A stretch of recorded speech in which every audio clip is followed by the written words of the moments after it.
to the newest indoor adventure in the Four Keeps, Winter Part 7. Today is January 4th, 2020, and you are loved. And that is a very important thing that we like to remind each and every single one of our viewers and listeners at the beginning of each and every single one of these games. If this is your first time joining us, you can go to youtube.com/indooradventures to check up on all of the VODs of each of the games that we have played up until this point.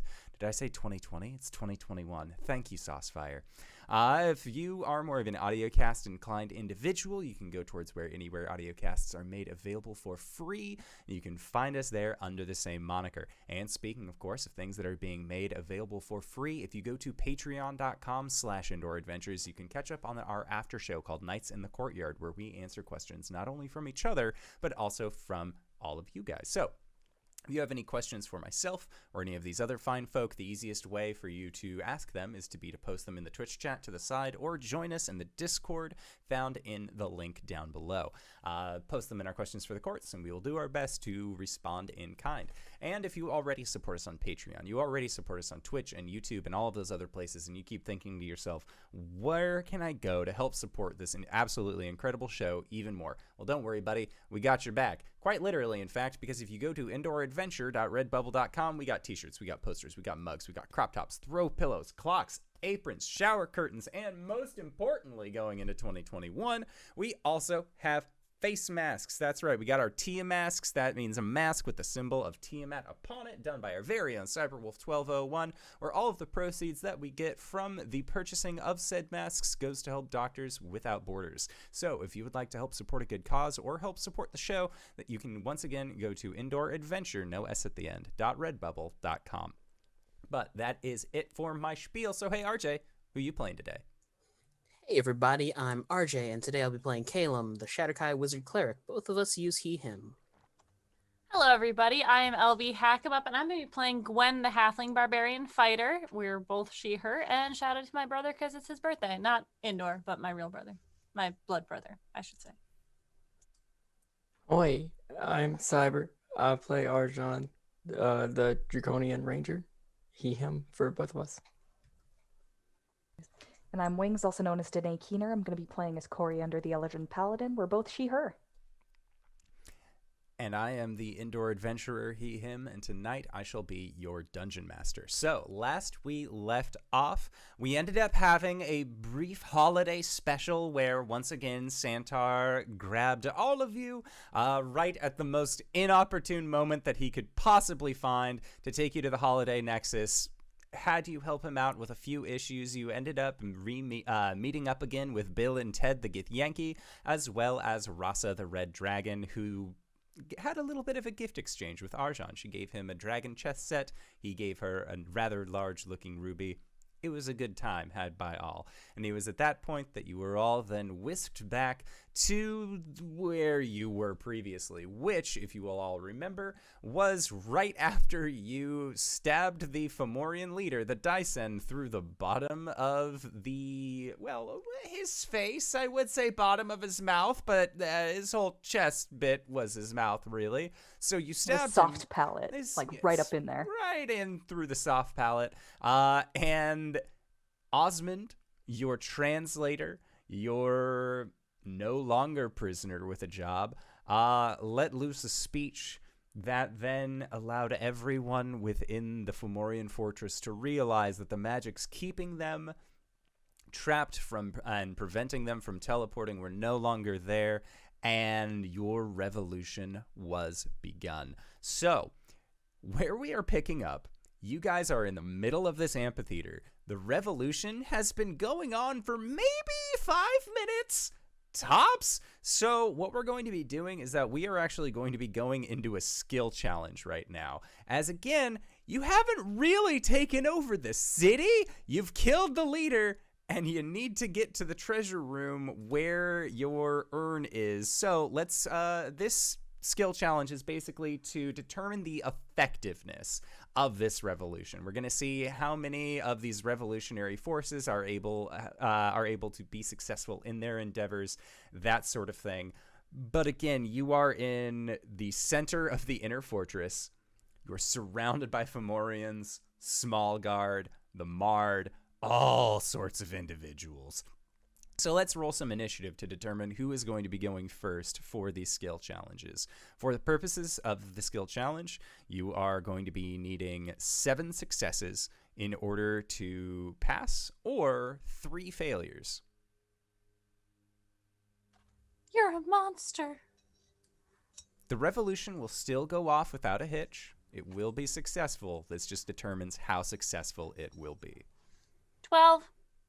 15. 18. 14. Okay. Gwen got 12. The elves got 15. And No, Arjhan- Caelum got 18. Okay. Cori. Makes sense since the last thing that happened was Caelum stabbed somebody. Osmond stabbed somebody, and I had a Caelum. quippy one-liner. Caelum wanted to stab somebody, but Osmond beat him to it. All right, so Caelum, you are going to be going first at the start of this skill challenge. Teleportation magic is a go. All of the elves that are within this amphitheater have begun to pull out weaponry, sharp objects, rocks that they have procured from outside of the arena, and they are doing their best to begin to attack all of their Fomorian chain holders that are in this amphitheater as well. Caelum, what would you like to do as part of this skill challenge to help with the overall success of this revolution? Can I cast command at 5th level to assist me on... No, 4th level to assist me on this. But he would like to walk out and use intimidation and say surrender to as many Fomorians as he can target with command, which is 5. Okay. Yeah, I'd say that you'd be able to make I'd say that you could make that as an intimidation check. 19. Okay, that is a success. Congrats. All right, so you tell them to surrender. And the revolutionaries that are there, they're like, yeah, surrender. They were ready to start stabbing if you told them to. But it looks like, maybe they want to take a few prisoners as well. Show them how it's done.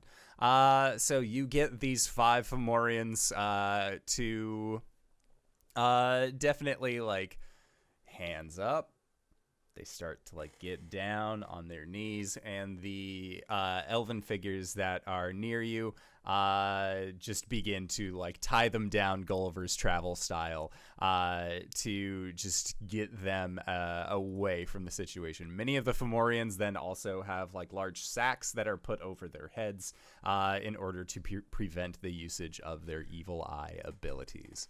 And Caelum's just going to start strolling to the tower with the treasury. Okay. Sounds good. So the treasury is different than the tower, where the treasury that where the urn is inside of the Dyson's home. The tower was more like a centralized place where the magic was emanating from. So would you like to go to the treasury or to the tower? Treasury. Okay, treasury. Got it. Next up in the initiative order, Cori. Cori, what are you doing as you have begun this revolution? It has been at least partially televised, as was the practicality of the amphitheater and the stage performance. You can hear the cries and cheers of, the cheers of Elvenkind and the cries of everyone else from outside of the arena that you are currently in, but your group is beginning to exit this amphitheater. What would you like to do to help or hinder this situation? I think Cori would like to split off from her group and make herself very visible and join her people in the revolution. Okay.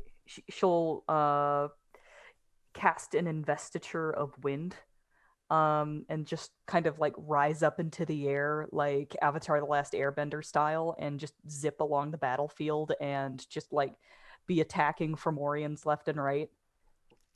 I am here for this. That sounds awesome. So what skill is this going to be?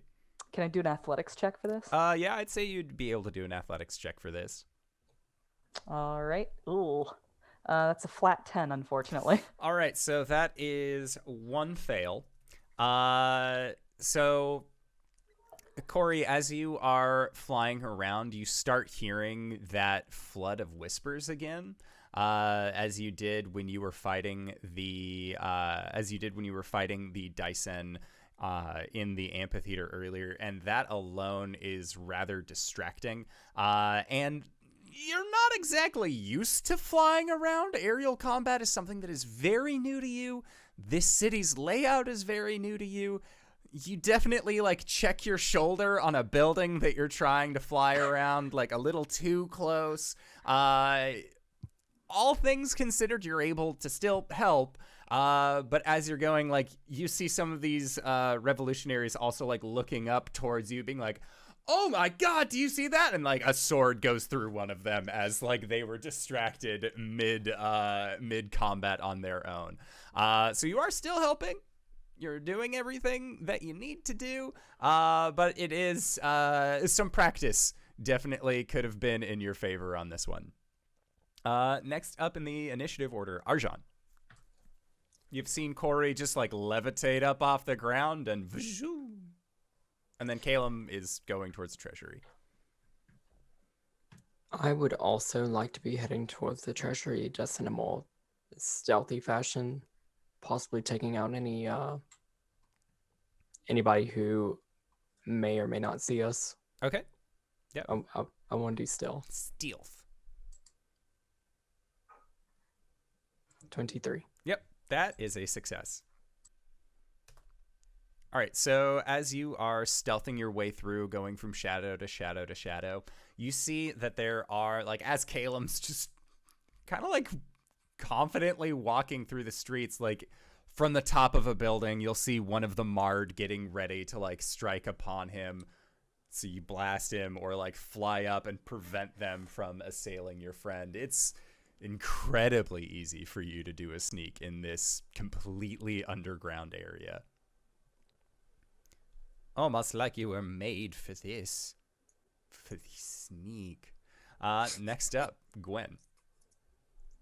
Gwen is going to survey the situation and see where her talents are needed the most. She is going to try to defend as many people as possible.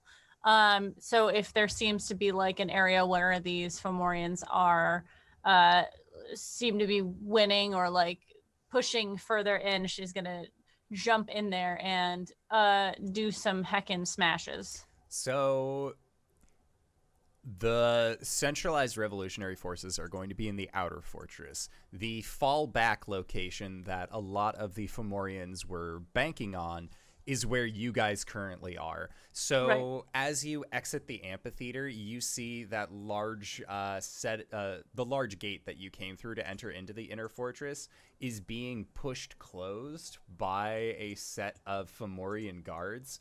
And oh yeah. So if you would like, you can prevent them from doing so in a stomp foot fashion. Sure would. That is a D12. So I would like to go into a rage. Okay. If possible. Because that's what I do. So and then do an athletics to keep this door open. Yep. How is a 28? That is a success. Okay. So yeah, as these Fomorians are in the process of like closing the door and you begin to activate your rage, I feel like it is like they get the door shut. Yeah. I was gonna say they start pushing and it seems to get stuck. And they're like trying to close it and they don't understand like what it is. And then they look down and Gwen's just holding it with one hand. Like, so yeah, you manage to like send a spirit on the other side of the door, quickly change places with them. And as these two doors are going to shut, it's like you just like put your foot in between it. You're just like, no, still open for business, and just boom, with the strength of the chieftain, you are able to like push these doors open, and the Fomorians sort of like tumble back a little bit at the sheer weight of these doors being thrust open. And Gwen, behind you, you see that there are many individuals that have been gunning for this door that are not Fomorian sized. There is a wave of blues, greens, and reds, not just in the Eladrin themselves, but you can also see that a lot of these Deep Eladrin lycanthropes are also kind of making their way towards this inner fortress as well. And it's almost like watching a wave at sunset, where like as the sun's hitting it, there are all those bright, vibrant sparkles of color. But you know that as soon as those colors reach the Fomorians, oh, it's gonna be pretty. Gwen like jumps up, so she's like holding herself on the door, like right on the edge of it, and she's gonna say, "The Caelum lives! Viva la revolution!" There is a resounding cheer, as, you know, they don't really speak common, or most of them don't, but the gist is there. Okay. All right. I was like, I could say it in giant, but that's not going to help at all. All right, so that's 3 successes versus 1 failure. Next up, Caelum. If there are any magical things going on, can I use an Arcana check to interfere with them as I'm walking towards the tower? So the Fomorians aren't really magic-based creatures. When they became the Fomorians themselves, they actually kind of locked themselves primarily out of the magic circles that they have. And a lot of the other magical traps that would be there were disarmed by the night hag that you left hanging out with Santar. Okay. I guess a persuasion check then to rally some people with me Okay. as we're making our way to storm the tower. Yeah. I'd say you could definitely do that. 16. Okay, a 16 is a success, which brings the count to 4.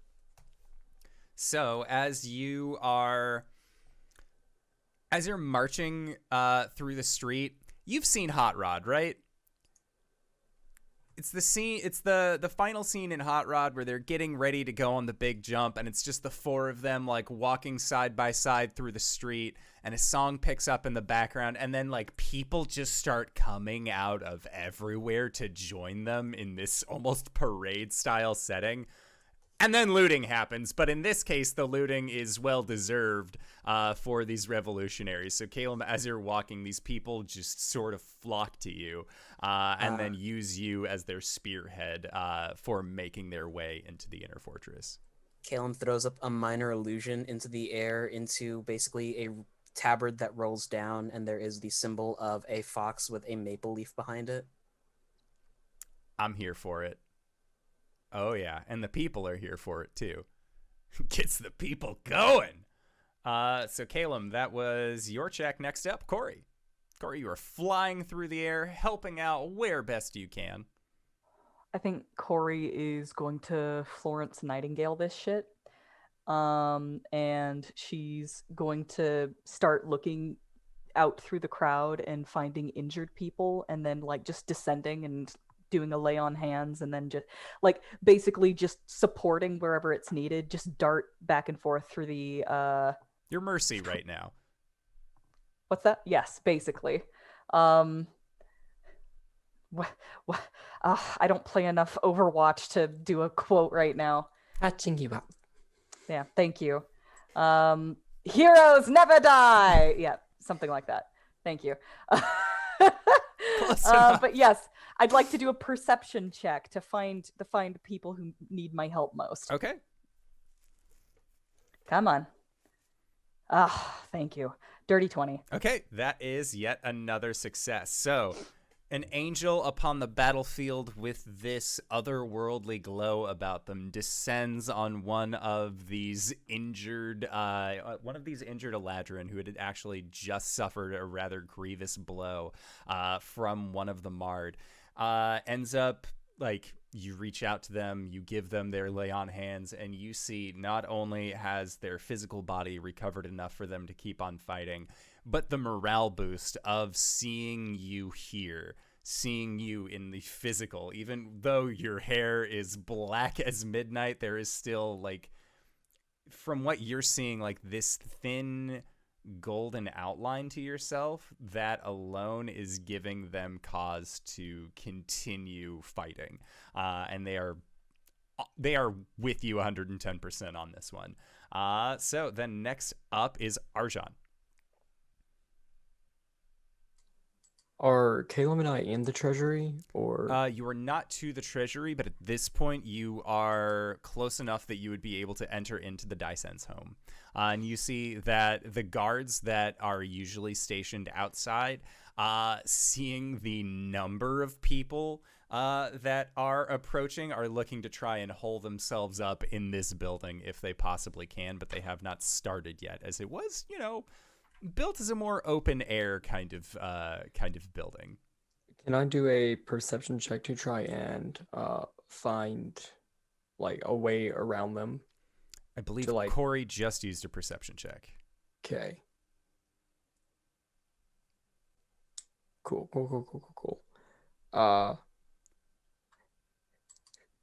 See, this is the problem with having one skill that's really, really good. I have 15 in stealth. I have nothing else. To be fair, I wanted to use persuasion last time. Okay. Sorry.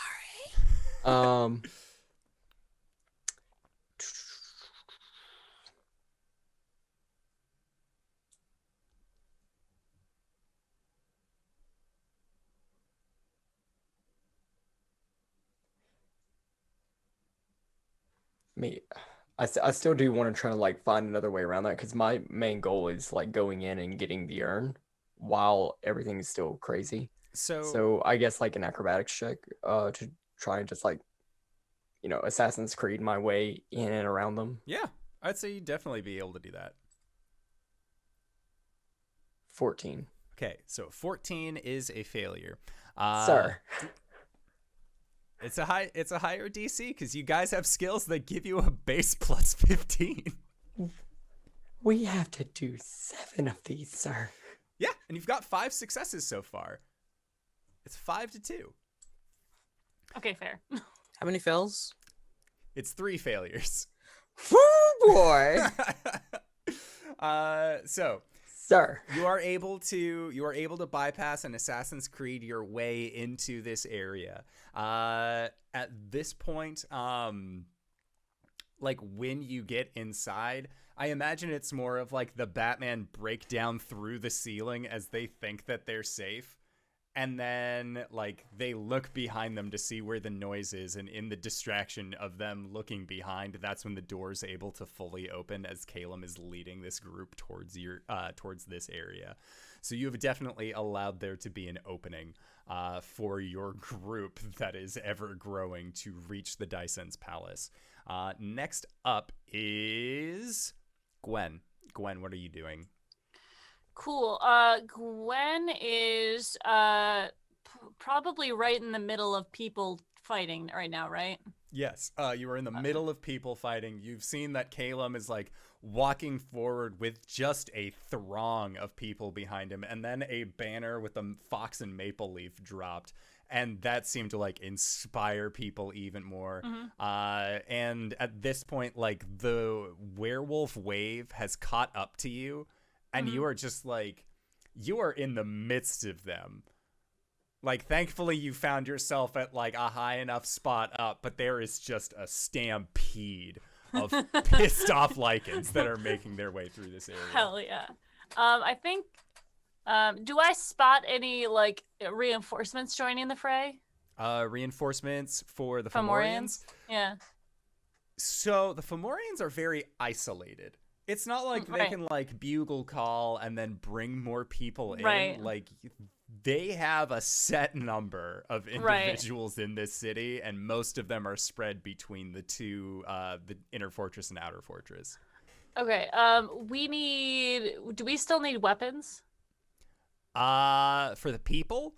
Yeah. I mean, you could give them weapons. You did a pretty good job stealing a shit ton from the armory. Good. Okay. I'm just trying to make sure that all of our bases are covered because at this point, I think Gwen's just going to I mean, this seems to be handled from what I'm understanding. Like, yeah, it's checking out pretty good. Cool. I am going to make my way into the inner fortress then. Yeah, you were like holding the doors of the inner fortress open. So so right I'm there. gonna move in that way. I'm gonna try to find the higher ups in the army and make them surrender. In the guard. Okay. That are not out there. All right, so Technically, it's us. Well, I know that, but like that was for the small guard. Yeah. The inner guard, different status. Mm-hmm. What skill do you want to use for this? I'm thinking intimidate. I want to be Mushu with the fireworks people. Where they're like, "Who are you?" And he's like, "Your worst nightmare." I want to be that one. Okay. I want to intimidate them. Yeah, sure. Okay. So yeah, I will. Well, we'll see how it goes. That's not terrible. It has a dirty 20. A dirty 20 is a success. So thankfully, most of like the high-ranking members of the guard were around the amphitheater. So I mean, that's where the dice end was. So that's kind of where the like big tough members of the guard needed to be. And you just came from there, and so I imagine it's like again, to reference the Assassin's Creed, like Legolas, like you are hopping on top of the backs of the werewolves as they are running. And then like you make your way over, skid in front of one of these Fomorians that has a great axe in their hands that's like surrounded by like just swath of werewolves. You come out in front of them. And these werewolves all like hackles up. They get like that dark shadow over them. Their eyes glint. And there is just like this aura that is emanating from behind you as you tell this dude in giant, it'd be better to stand down. And they just like look at you and then look up, and as far as they can see is no way out that leads without them dying. And so they just open up their hands as their axe drops, and they hands up, like mean fucking grimace on their face as they then like get down onto their knees, hands behind their head, as they accept surrender. I arrest him. I tie up his arms in chains. Oh yeah, no, like what happened in the amphitheater. Those that have been enslaved have an excess of rope and chain, and they are Gulliver's traveling all these giants. Just like tie them down to the ground, tie their arms, tie their legs, no moving, make sure they can't use their evil eye abilities. This is going pretty swimmingly. So we got 6 successes, 2 failures. The next roll will decide it all. That's on you, Caelum. Thanks. You're welcome. If we're walking up to the Dyson's defense position, I would like to use... You are, like, in the building now. Like, you have made it into the palace. Arjhan was able to, like, open that up for you. Okay. Can I use my Ray of Ravens plus an Arcana check to basically, on this first floor, target structural weaknesses to just collapse defenses? So that we can charge in a bit easier. Yeah.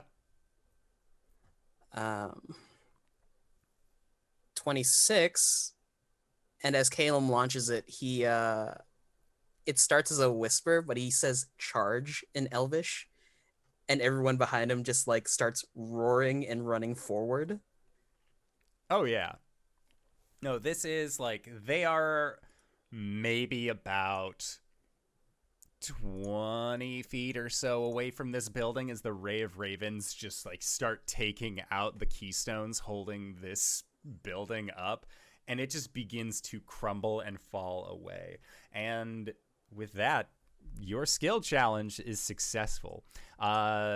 The head members of the Fomorian Guards have all laid down their arms and are accepting their defeat, whatever that may entail. It seems like a lot of the former prisoners have some pretty strong ideas as to what they believe justice would be in this situation. So you are more than welcome to either allow them to do this or deter them from, just killing their captors. But the Dysen's palace is partially destroyed. The main gates have been opened. Cori, you are flying around helping out individuals. And as things are beginning to kind of come to a tepid calm, you start seeing the sheer number of folk that participated in this. The Fomorian kingdom had maybe about 1,000 Fomorians, all things considered. There are very few that are left after all this is said and done. But your group is successful. Are you going to be reconvening, or is it just Gwen, Caelum, Arjhan in the Dysen's palace area, and Cori, you're just going to continue zipping about helping people? Yep. I think by this point her investiture of wind would have worn off, and she's just wandering around on foot, giving healing to everybody who needs it. Okay. Sounds good. So, that being said, the three of you that are at the Dysen's palace are able to get to the treasury. And upon going into this place, you see that there are a plethora of urns, all filled with, some are filled with gems, others are filled with coinage. There is, and then towards the back in that like glass case that you had seen, there it is, the urn that you have been, the urn that brought you here, effectively. But it is ripe for the pickings, and when you go up to it, lift up the glass, toss that shit to the side. It is not an illusion. This is the physical vase that you were looking for. It has a stopper on top. And size-wise, it is roughly around the same size as you, Gwen. I think we found what we've been earning for. Oh dear. Caelum, would you be able to sense if anything else in here is particularly useful to us? Focusing on a detect magic. Okay, so with a detect magic, there is not much in terms of magic that you get from this other than alarm spells that had been set. But there is one other piece of magical make inside of this building, and Caelum, it is a greatsword to you. You're assuming that it was probably a dagger for the Dysen or for one of these giants, but for your size, it functions similarly as a greatsword. And with your detect magic, you are getting a sense of evocation from this sword. There's a bit of evocation magic over here. And by the way, Gwen, I would have said we've earned it.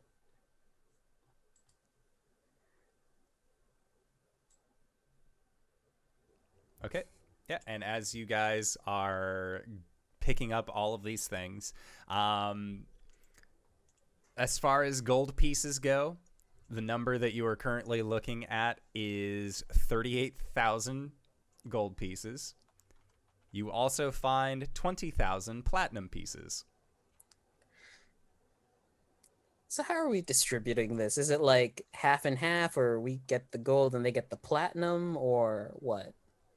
Do we even need this much? What will we do with this much money? Buy a lot of books, drink a lot of beer. I could make my own distillery. You can microbrew. Was that a joke? Was that a joke about my size, Caelum? You said 38,000? Yes. 38k GP, 20k PP. It's a very sincere smile from Caelum. All right. Let's take a quarter.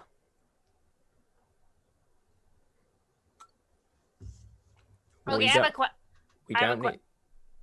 We don't need that much, and these people have been through a lot. and they will probably need something to reestablish themselves. Yeah. But who's gonna lead them? Osmond? He is the voice of the revolution. I think that they should pick. Well, I think they should. That would be the decision that they come up with. Probably adjudicated by Cori, but.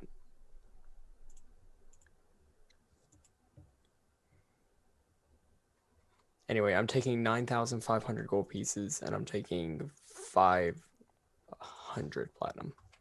No, 5,000 platinum. Yep. Then you also see in this treasury that there is what looks like a fine silken tapestry that includes, it's like makeup rolls. Like if somebody were to like put their face on the side of a piece of silk and then roll it over so that way you can see the patterning on it of each of the Dysens in the lineage of Dysens for the leaders of the Lustrous Fortress for the last 20 generations. Mm-hmm. Anyone want to burn this one? What are we burning? Dyson silk tapestry. I mean, do you want to burn it or do you want to leave it up to them?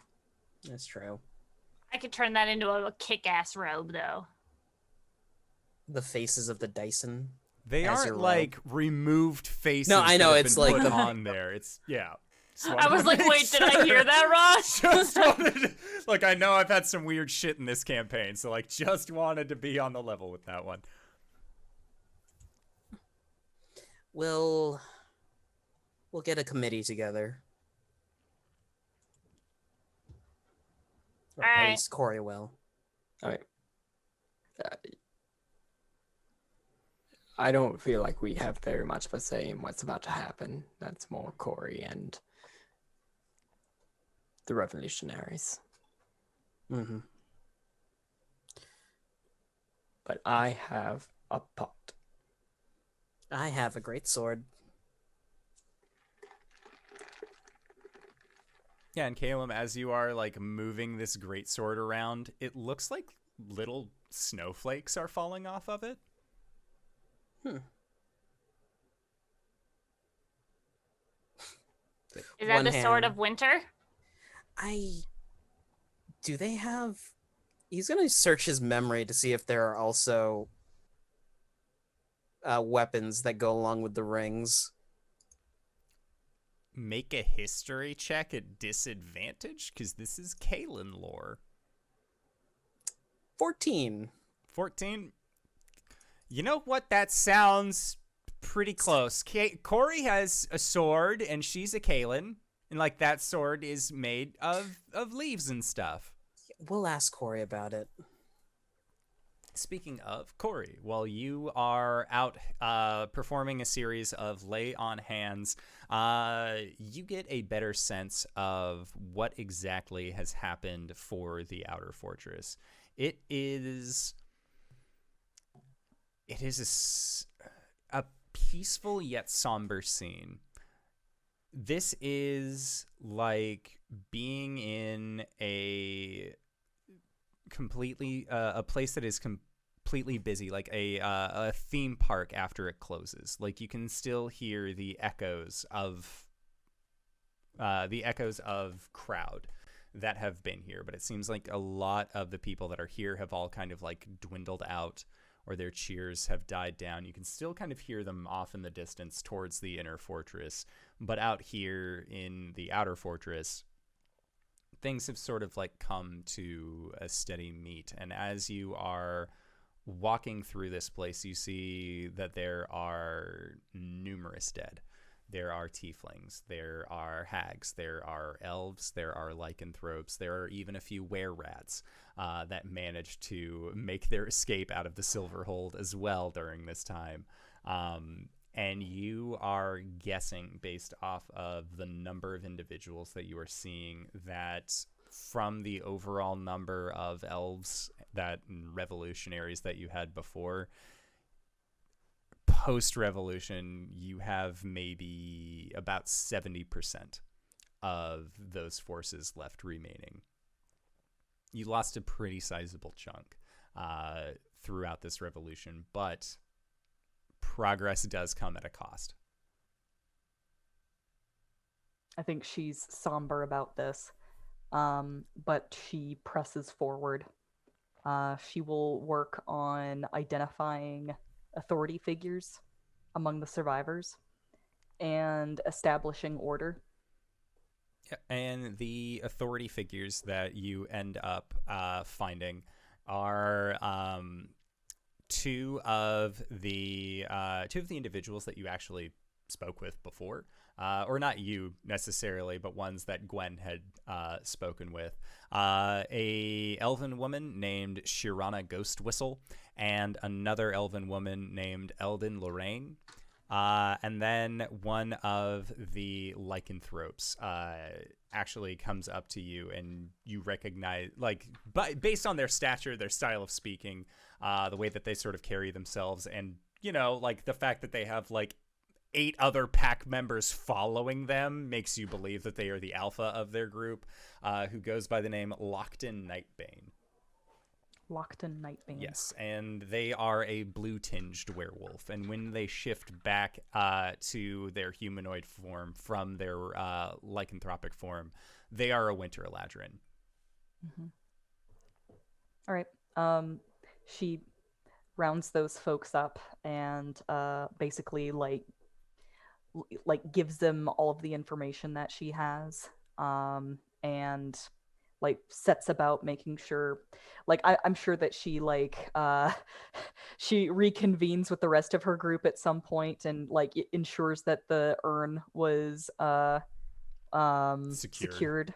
Yeah, and we have an urn, and also like make sure that they get a hold of the funding, the spoils that we have received, and just essentially sets about making sure that the fortress is well led, I want to say.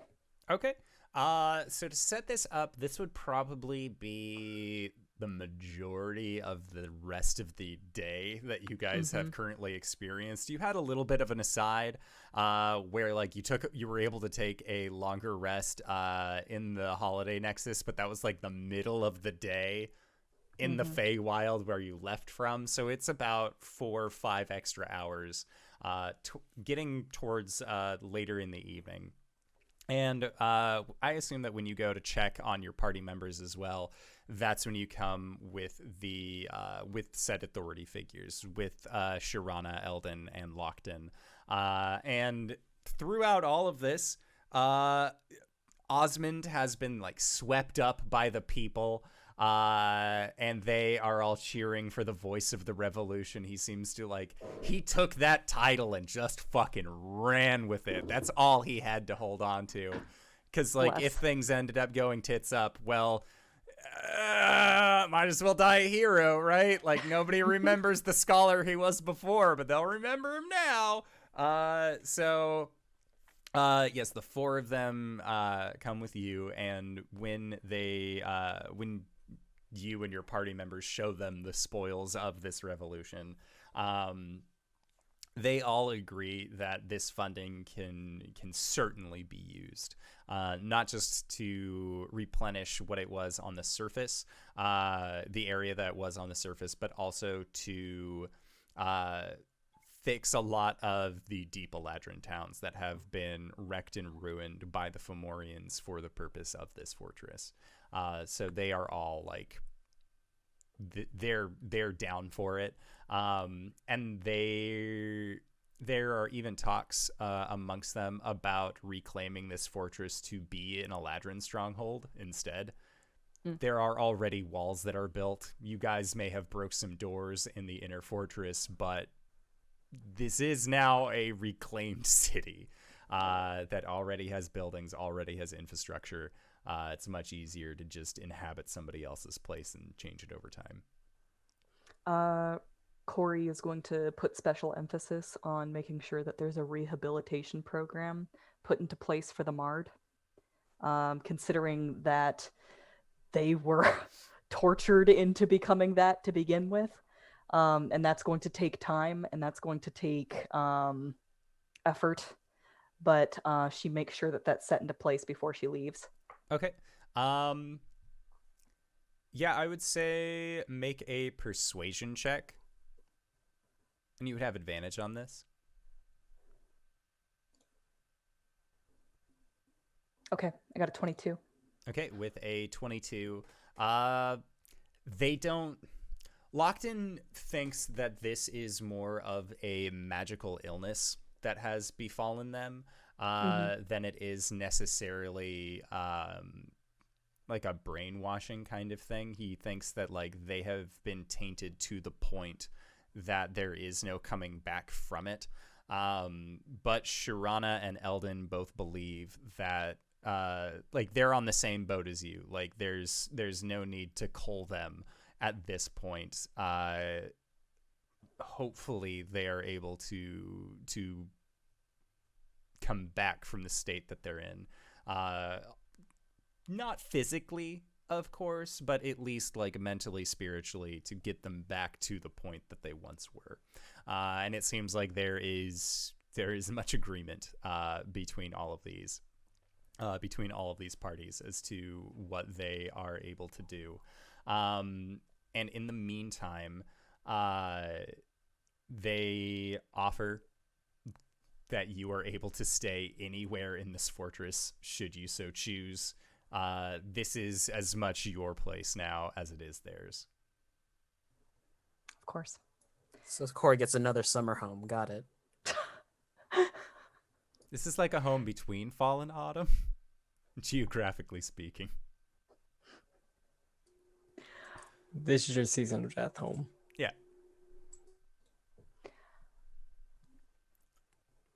More like 24 keeps. Hey. All right.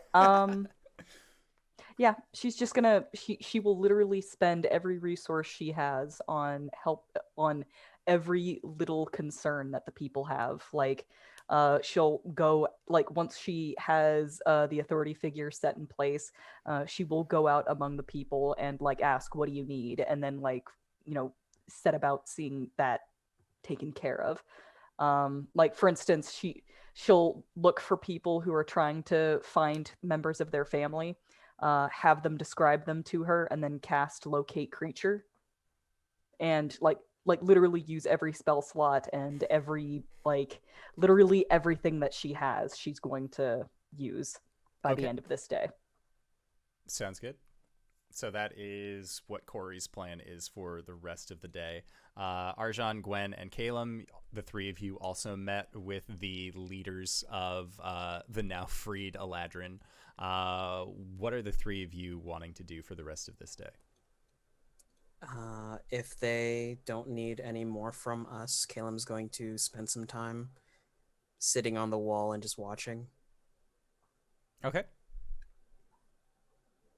Gwen's probably going to spend most of her time helping lift heavy things where she is needed, and talking to the people that she met in the dungeons and stuff to hey, how you doing? I'm sorry. I'm sorry I had to put on that charade for you, but yeah, there is definitely one of those a situation where you go around a corner and it's a group of Eladrin that all give you this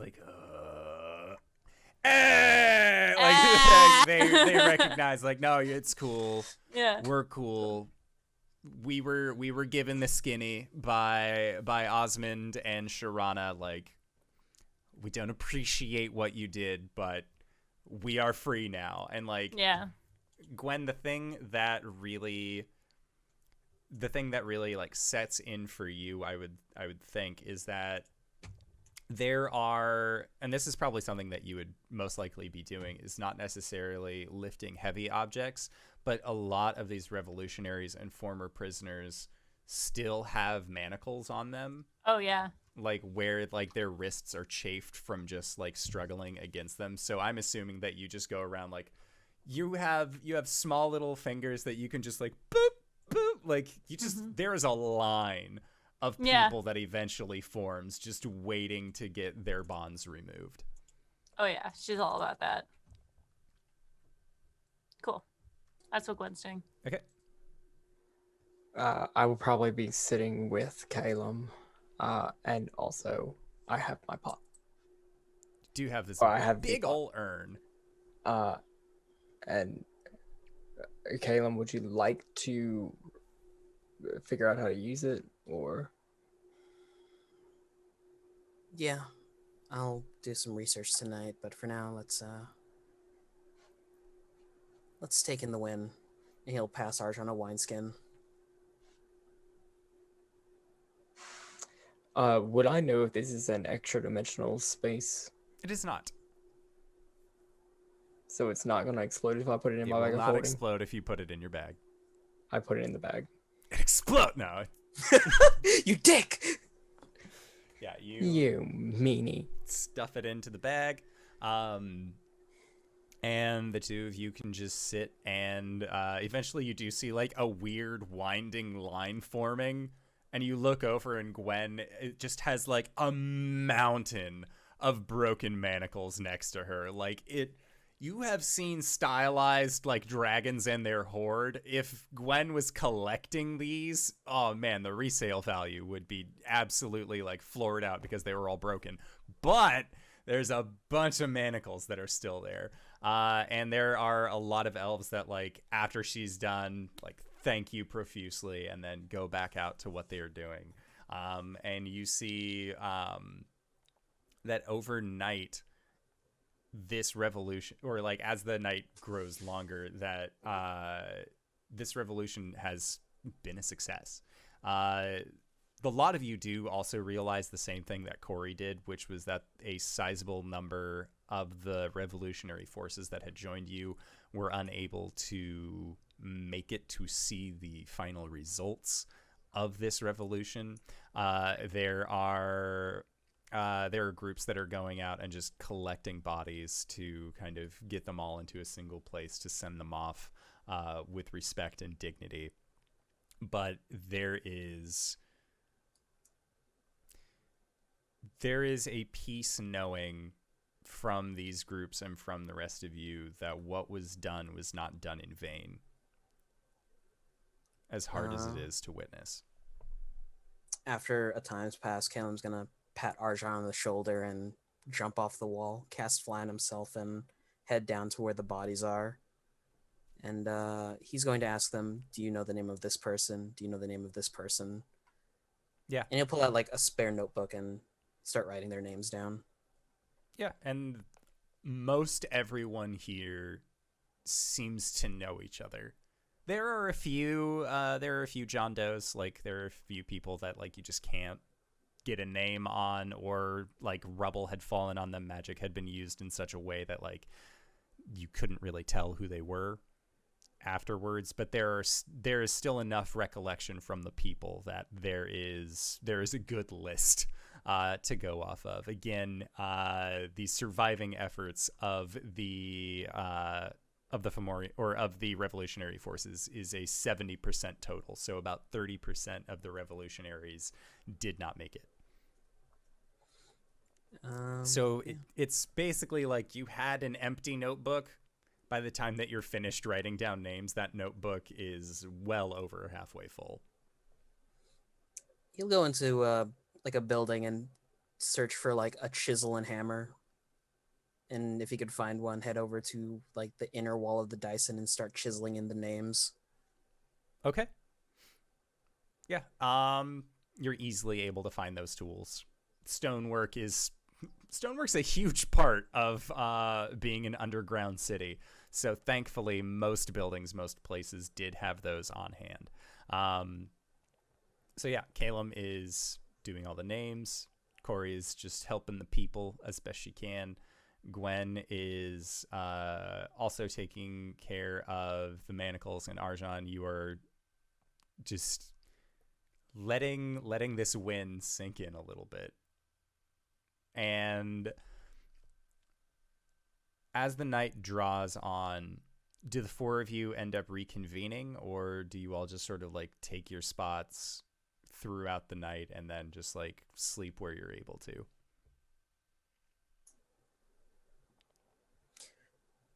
If there's no prior conversation, once Caelum is finished, he'll just sit crisscross applesauce at the wall of names in trance. So the thing about this revolution and the day that you guys started it on, there was a feast that was prepared. And the person who is planning to eat said feast will not be able to enjoy that food. So,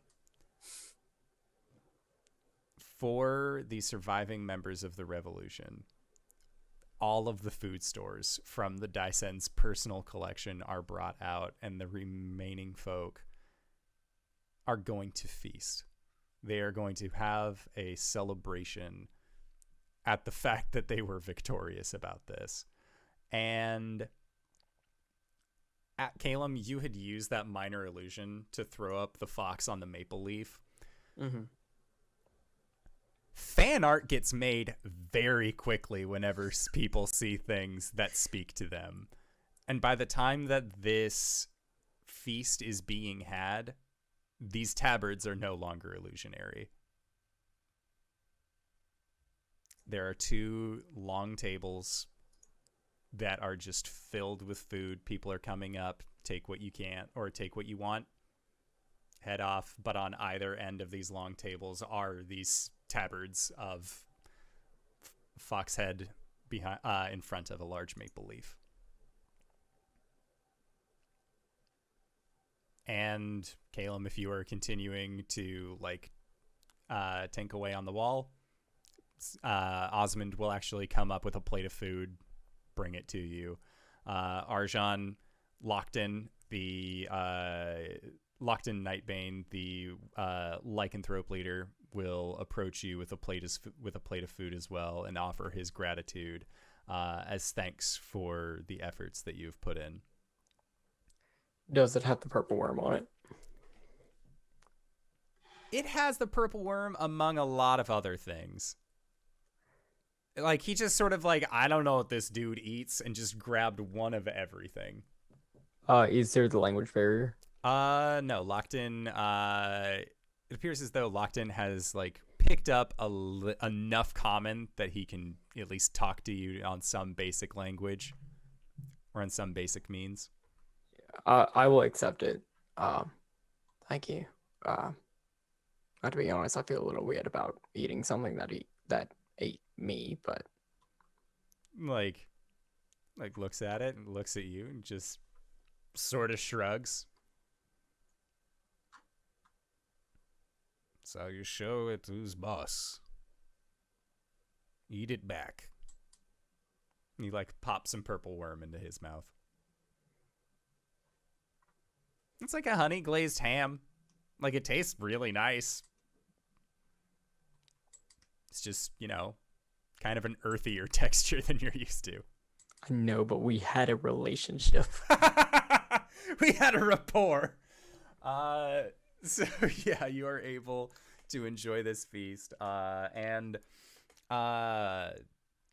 Lockton will also ask, basically, how do you say, he'll point to a thing in common. He seems to just be interested in learning how to speak with you and yours. Yeah, I'll help him to the best of my ability. Okay. Yeah, and he takes to it pretty quick.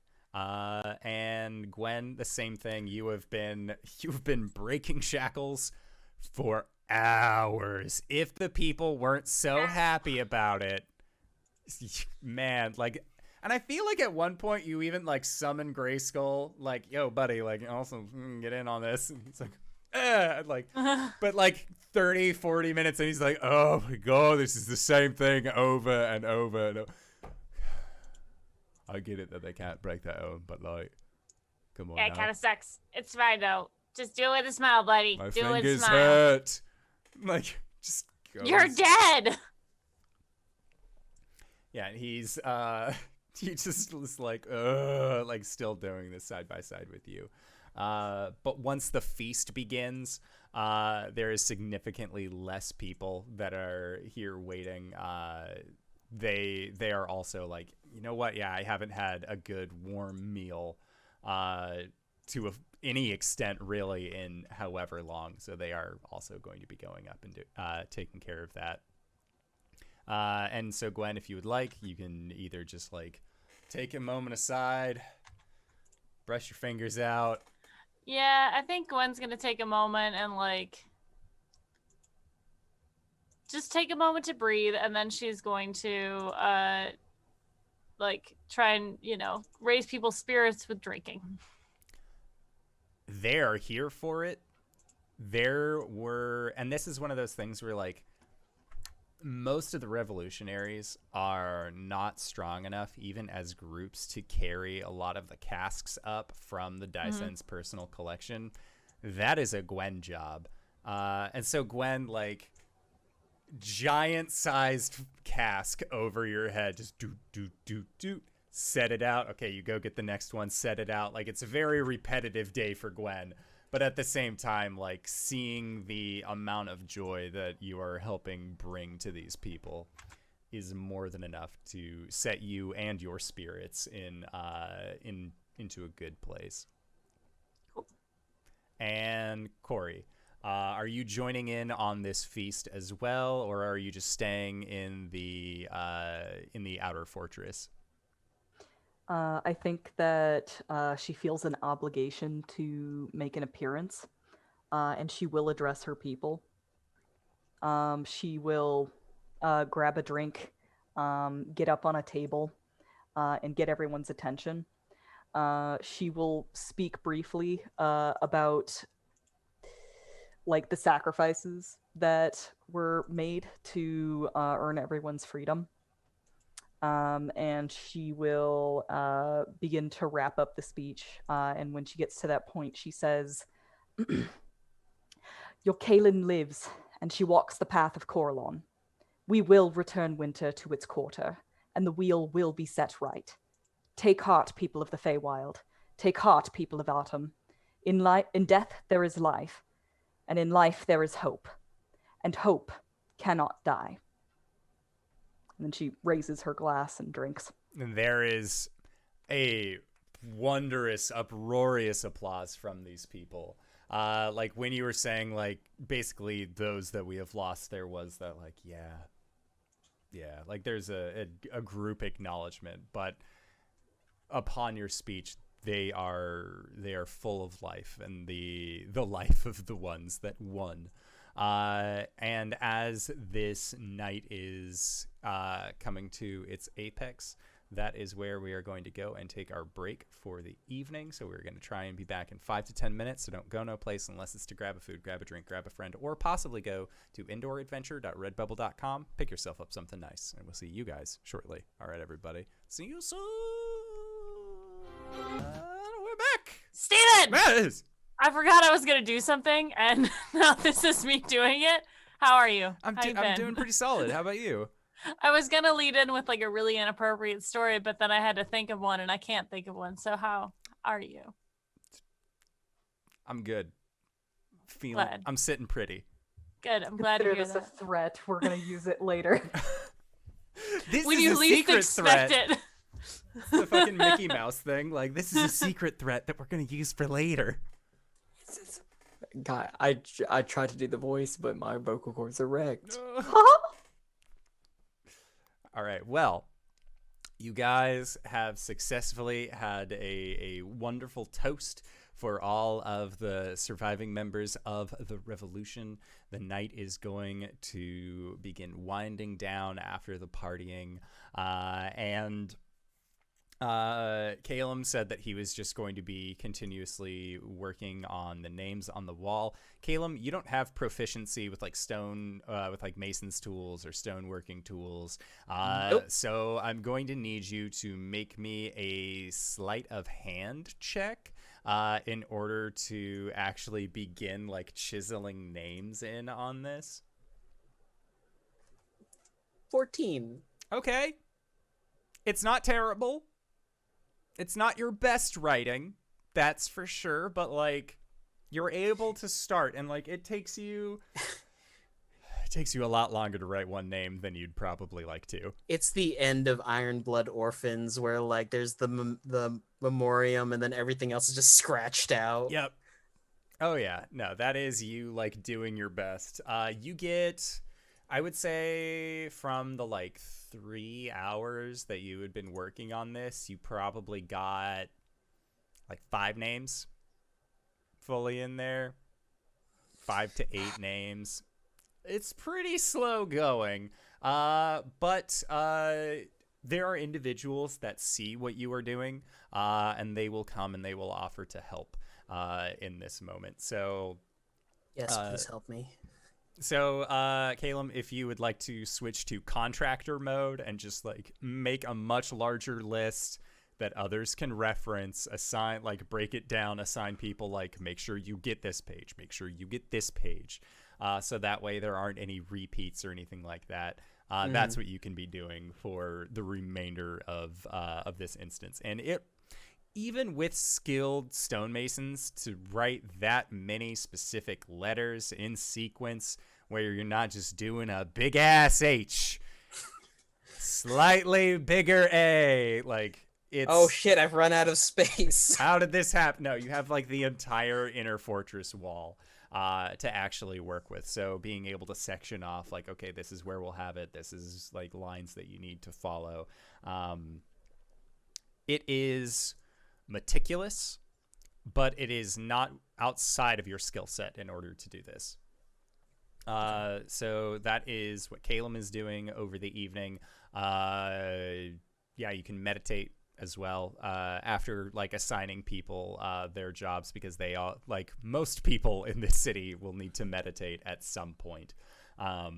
So you're able to take your long rest without any real issue. And then, Cori, you have given your speech to the people. Are you just going back out and then doing the same thing that you were doing before, just making sure that everyone's taken care of? Or now that all of your spell slots and lay on hands points have been clicked annoyingly down to 0, are you like taking a moment aside to yourself, or are you still just throwing yourself into the people? I think she throws herself into the people until like the very last moment that she can possibly like she waits until she knows she only has like 4 hours left to rest.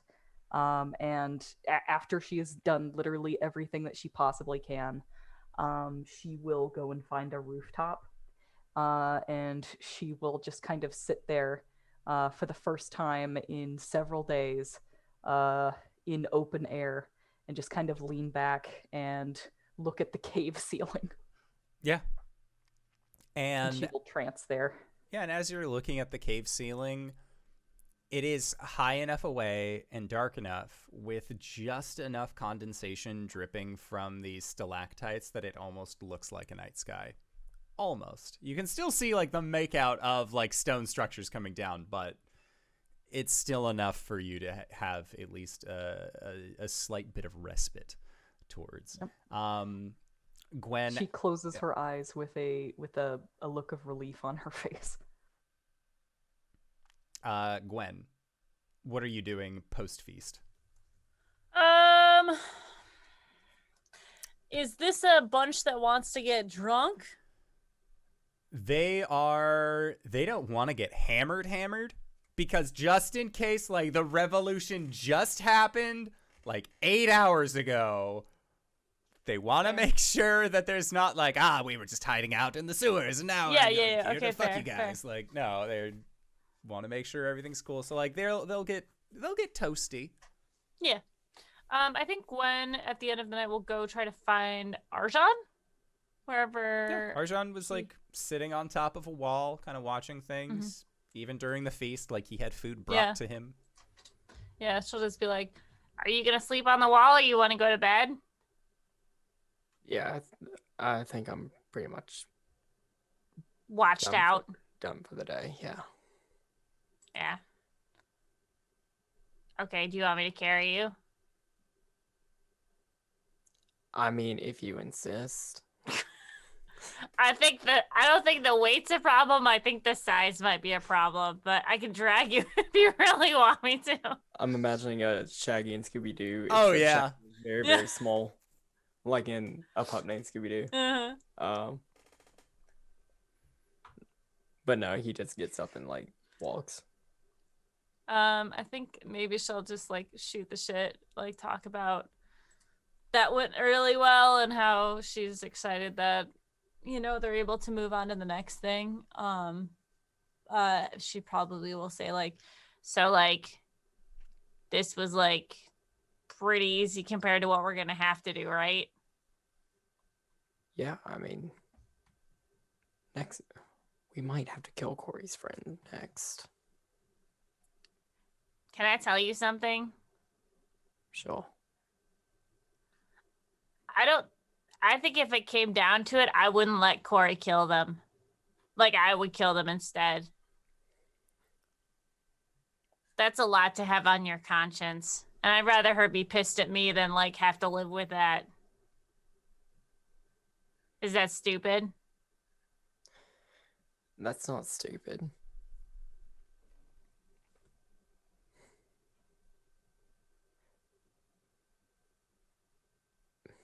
I guess I'm more thinking none of us know what's going to happen whenever we get out there.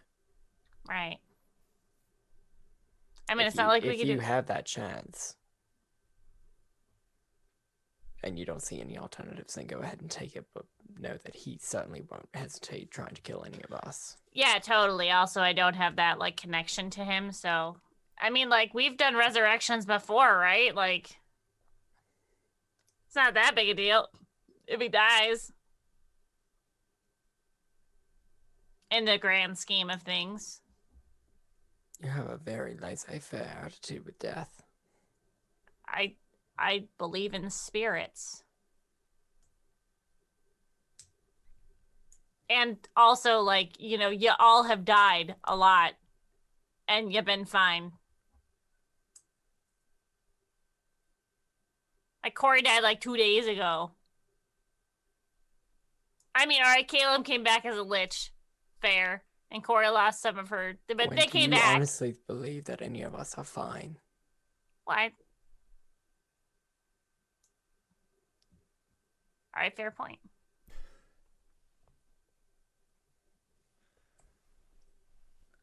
But we're not dead. And that's a step in the right direction.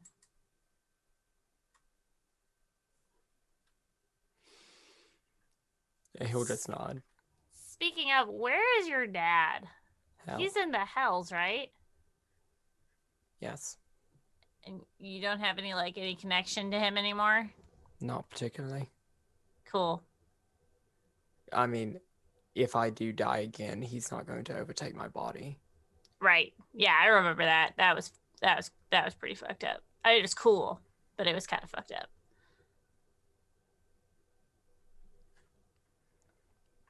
But no. Right. Do you have anything else we have to do after this? I mean, not really. Yeah. I honestly really haven't had a lot to do in a minute. Besides, you know, the obvious. Kill worms. Right. And stop winter, which is what we're doing. Right. But I mean, like, do you have any personal things you have to do? Not really. Good. I mean, if something comes up, let me know.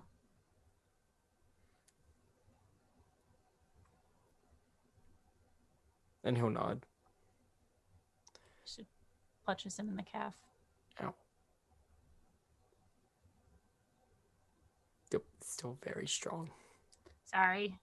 I also had a lot to drink. I feel like a little bloated.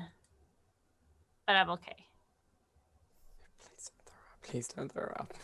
I'm not gonna throw up. Have you ever seen me throw up? Have you seen me throw up in the last, 3 months? No, but those last 3 months were in the Astral Sea. Point still stands. I didn't have that much to drink. I mean, the last time I had like that much to drink was probably the time we blacked out. When I thought that we banged and we totally didn't. Remember, like, way back when? Not clearly, no. Oh, you were going to show me your bits, and then we both blacked out. Okay. I mean, that's pretty much the whole story. And then I thought that we slept together, and you thought we didn't, because we actually didn't. That's the whole story. Right. I think I'm gonna go to bed. All right. I imagine, like, Arjhan, like, you had a place where you wanted to sleep in mind, and Gwen has just been, like, following alongside you. And then, like, you got to the door, opened it, like, made clear, like, this is where I'm going to go to bed. And, like, drunk Gwen is just like, no, like, we're talking, we're hanging out. This is fine.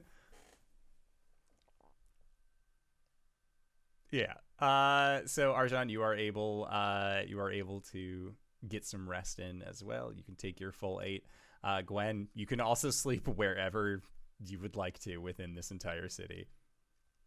It's fucking sweet. Okay. I think Gwen just goes back to her room. At the Beholder's Eye. Yeah, you get there. Tables are overturned. There's no barkeep. Most of everything's been looted, but you're able to find, like, some booze still lying around. Like, you know where bartenders keep the good stuff in the secret stashes. So yeah, you were able to roll a d4. I haven't had to roll a d4 since I was a rogue. 1. All right, you find one bottle that is unmarked of quote unquote the good stuff. You don't know what vintage it is. You don't even know what kind of liquor it is, but it has, like, that wax seal over the actual stopper itself. Like, this was, like, open in case of awesome emergencies. All right, so you are all able to rest and get in your 8s, get in your 4s, depending on if you are elven or otherwise. And come the morning, things are starting to look a little better. All things considered, they've, through most of the rubble and wreckage, all of the elven bodies that have been needed to be brought out have been, and have also been identified thanks to Cori, as well as the lycanthropes using their tracking abilities. You've found all of the missing Eladrin, or the Eladrin that have been hiding. The remaining Mard, seeing that this was a losing fight and that their head guards had laid down their arms, did the same thing and are currently in the process of getting relocated to begin a rehabilitation process as Cori had dictated. And what is everyone doing in the morning? You all separated the party in 4 different ways. Cori, you wake up on a rooftop. Caelum, you fell asleep or went into a trance relatively near the wall that all of the names had been being worked on. And when you wake up, you can see that it's about like 15% done. There are more individuals that have been brought out for the purposes of getting their names transcribed, those that have lost on their way to the revolution that you were able to throw. But you were able to collect those names as well without much issue. It's a drink of water from a water skin. He's going to attune to the greatsword. Okay. So attuning to the greatsword, this is a Frostbrand greatsword. Neat. Yep. Are you proficient with greatswords outside of tensors? I can be with tensors.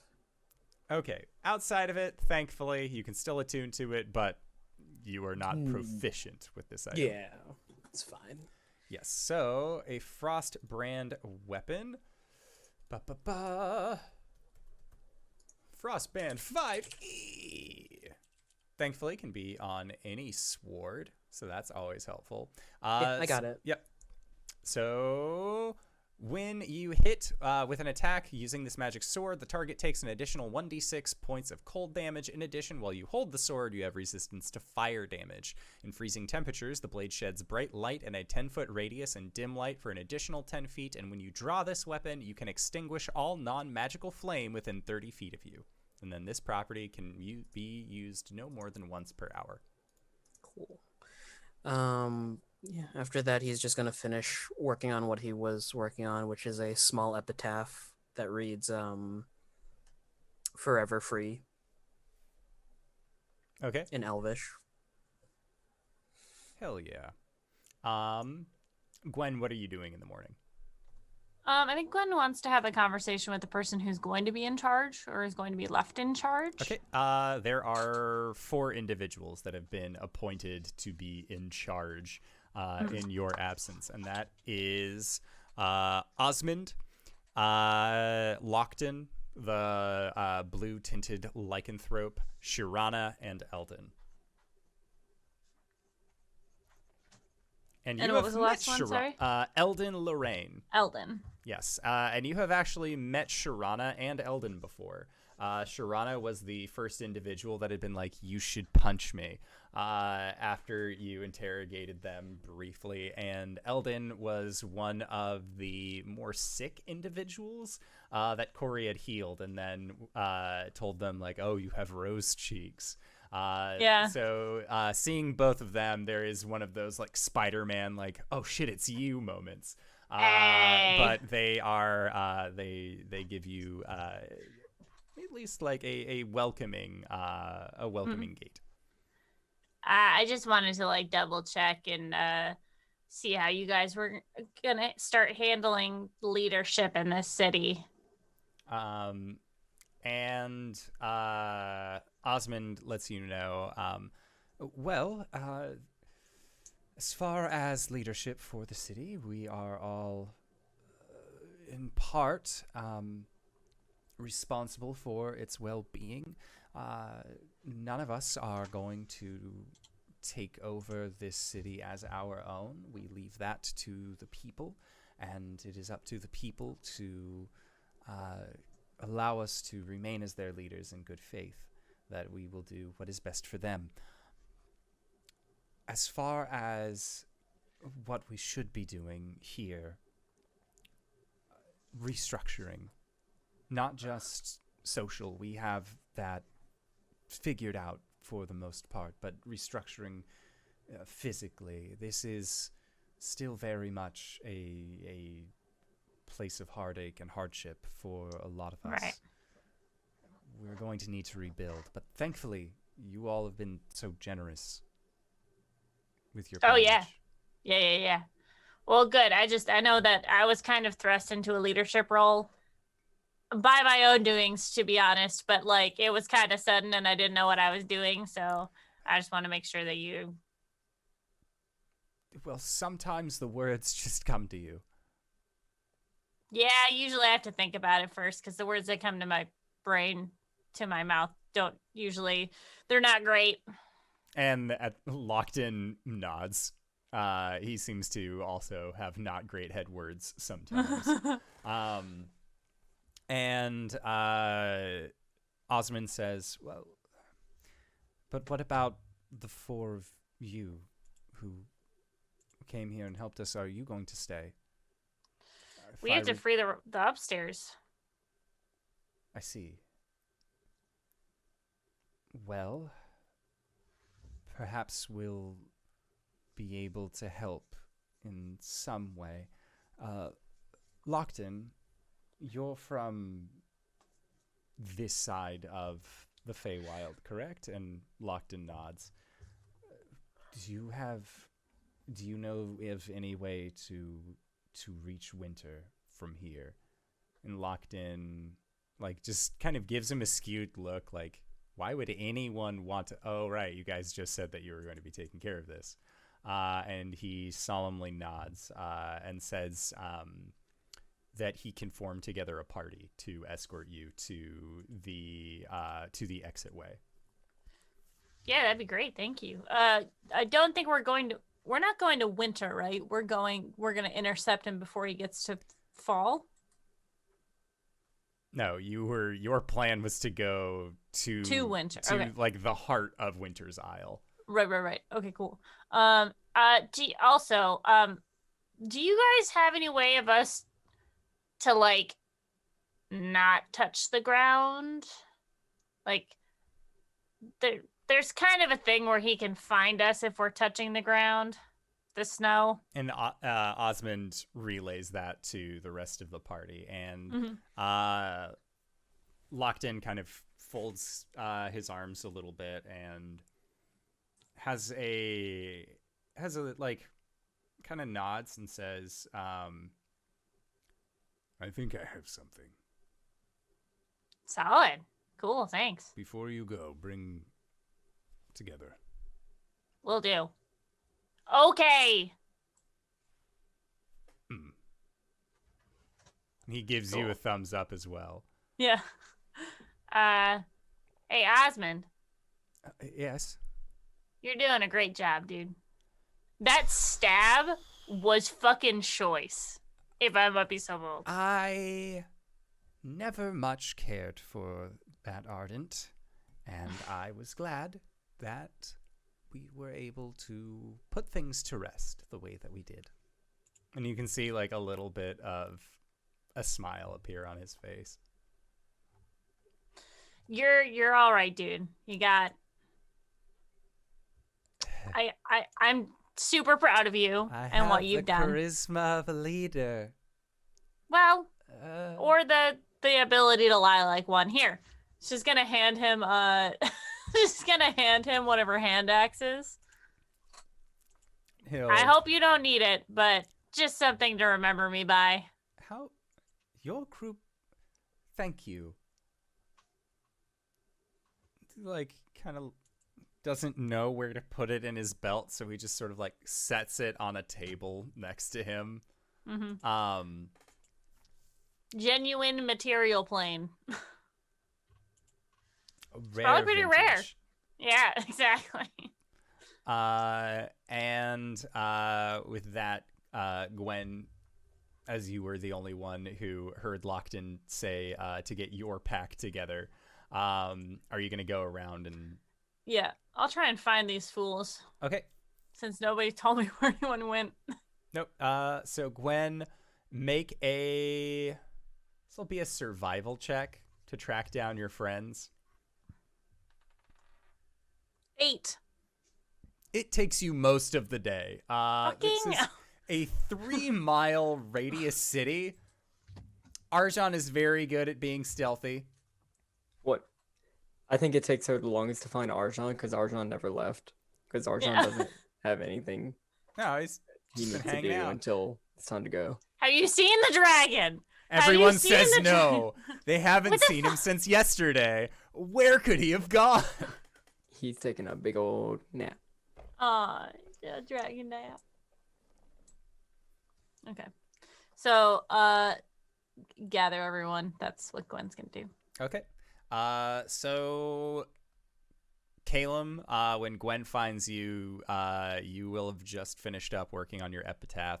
And are still in the process of doing contractor work, but thankfully you have somebody that you're able to at least like pass on the duties to, give your general notes to, and let them know. And like they like after they had seen what you had started doing, they were like, "That's a great idea. Yes, we can complete this. Like you don't need to oversee this. It will happen in your absence."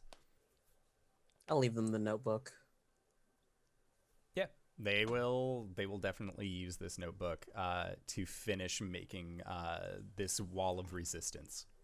And Gwen, Cori, when Caelum and Gwen find you, what are you up to?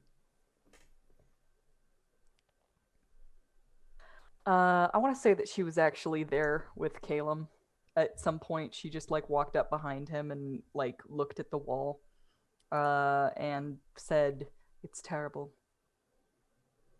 Oh, sorry, I don't have really much knowledge with but beautiful. Thanks. And she'll just sit there and consider it until Gwen finds them. What up? I've been standing here the whole time. I found Caelum first. Like Gwen was like looking at Caelum. There's the desk that he was working on, and Gwen was like standing just to the side of it, like there's a plant in front of her, something. It's the Mike Wazowski. Like She's there's been always Mike something. Wazowski. Yeah. I'm on the cover of a magazine. I talked to the leaders, and they said that they want Lockton wants us to meet up with them. They might have something. They're gonna show us how to get to the winter place. All right. Has anyone seen Arjhan? I can't fucking find him. I have no idea where he is. I mean, you would think that someone. Well, okay, he's Gwen, pretty sneaky. You searched for hours and you just could not find him. I like saw you guys and I was like, all right, that's where they are. And then I went and looked for Arjhan, could not find him. I gotta go back to Treasury. Yeah, obviously. Is he in this council room? Well, I couldn't find a door if he was. Mr. Gildaris, you have some visitors here for you. Whomst? Arjhan. Isn't it? It's not Gildaris. Oh, shit. It's a yo. Yodaris. Arjhan, you just get a little like boop, and then Caelum's message. Boop, boop. 5 more minutes. All right, I'll cancel all your appointments. Mr. Yodaris can't see you right now. He's very busy. She looks down at her own badge. Fuck! Anyways, did they say where they were? From my assumption, he's still sleeping.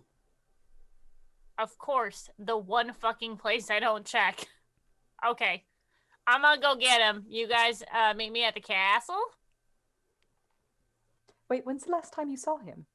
Last night. When he went to sleep. Yeah. And that's not the first place you looked?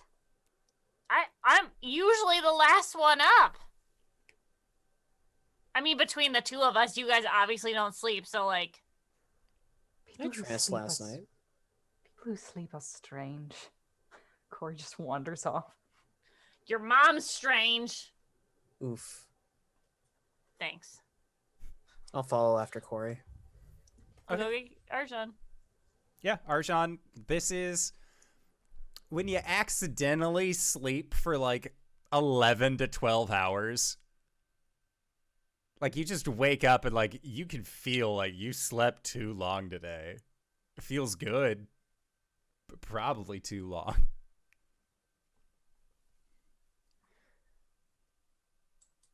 Okay, what are we doing? Hey, we're gonna go talk to Lockton. He is going to show us how to get to the winter area. Okay. So put some pants on. Oh, it's a joke. I know you don't wear pants. I do. I don't wear shoes. That's it. Sorry. LB couldn't remember what item you didn't wear. I mean, it's not like he has to, anyways. Yeah. I will be there. Rally. All right, cool. Yes. The troops have been called.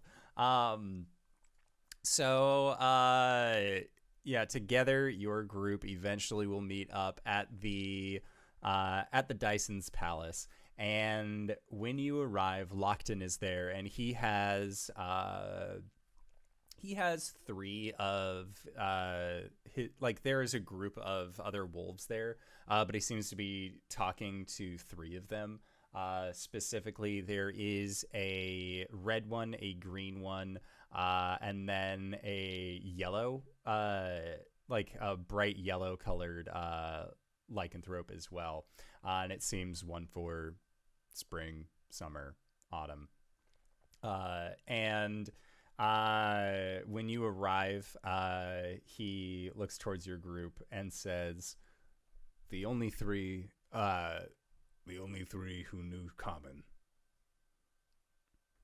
Lemrek, and he points to the green one, or he points to the red one. June, and he points to the green one.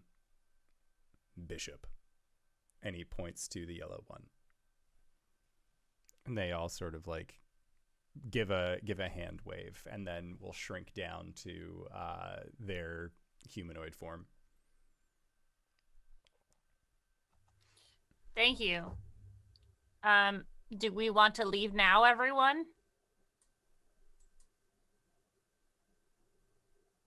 And the lycanthropes look amongst themselves and look towards your group and say they are ready whenever. Entirely up to your group. Cori, I mean, this is your bag. Is everyone ready to go? We're ready to go. What is our plan of attack? Caelum, have you had a chance to study the urn yet? No, but I can do it on the way up. All right. Well, Caelum studies the urn, and we make a plan from there. And Lockton says that it will take 4 days to reach the exit from the Feydark to the Winter Isle. Where will that take us? And he says that it will take you to, if I just remember the name of this fucking place, it will take you to Aquilor, the only town in the Winter Isle. They only have one town? Sorry. And then to where? That's more of a question between Cori and the wolves.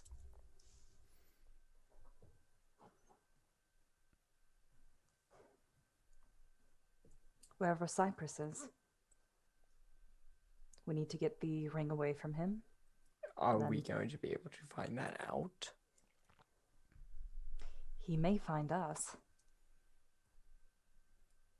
Wasn't Cypress moving on the Fall Isles? He was, until we pushed him out of the Fall Isles.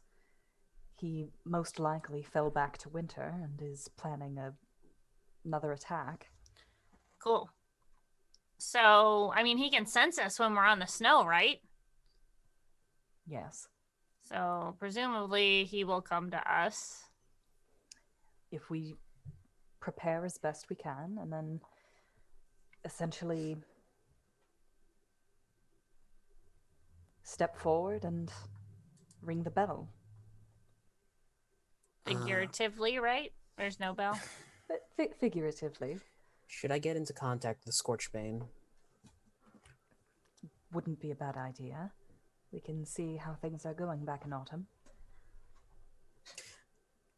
If that's the case, I'd rather talk to their representative, the Eric Kokra. I see.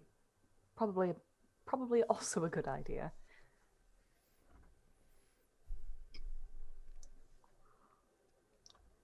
Cool. And then we try to reason with Cypress? Or is that the plan that we're working on?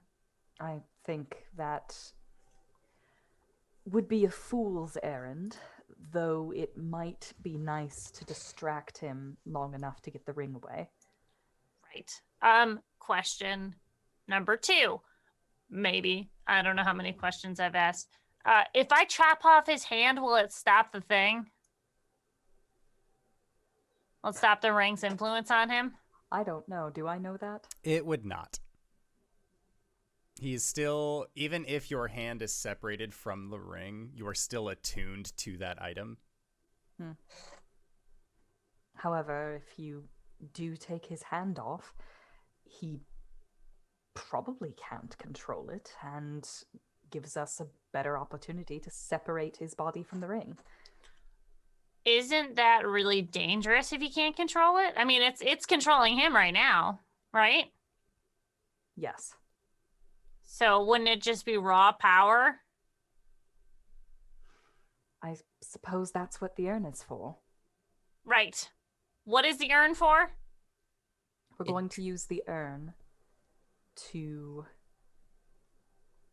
trap the Fae. The primordial that's in the thing? Yes. Cool. Cool. Sever it from the ring. That's a magic thing, not just put the ring in there? That's what I'm gonna find out. Yeah. Okay. I do believe that chopping off his hand is the correct thing to do. And then put the hand in the urn. Well, either put the hand in the urn, put the hand in my bag of holding, and keep it on a separate plane from him. That may help. All of our shit's gonna get wet. No. But It'll be that's fine. a moot point if we save all okay. of the Feywild Fair. and also the mortal plane. And I mean, I'm not saying I'm perhaps upset. the I'm planes just beyond. I'm just saying that it's gonna happen.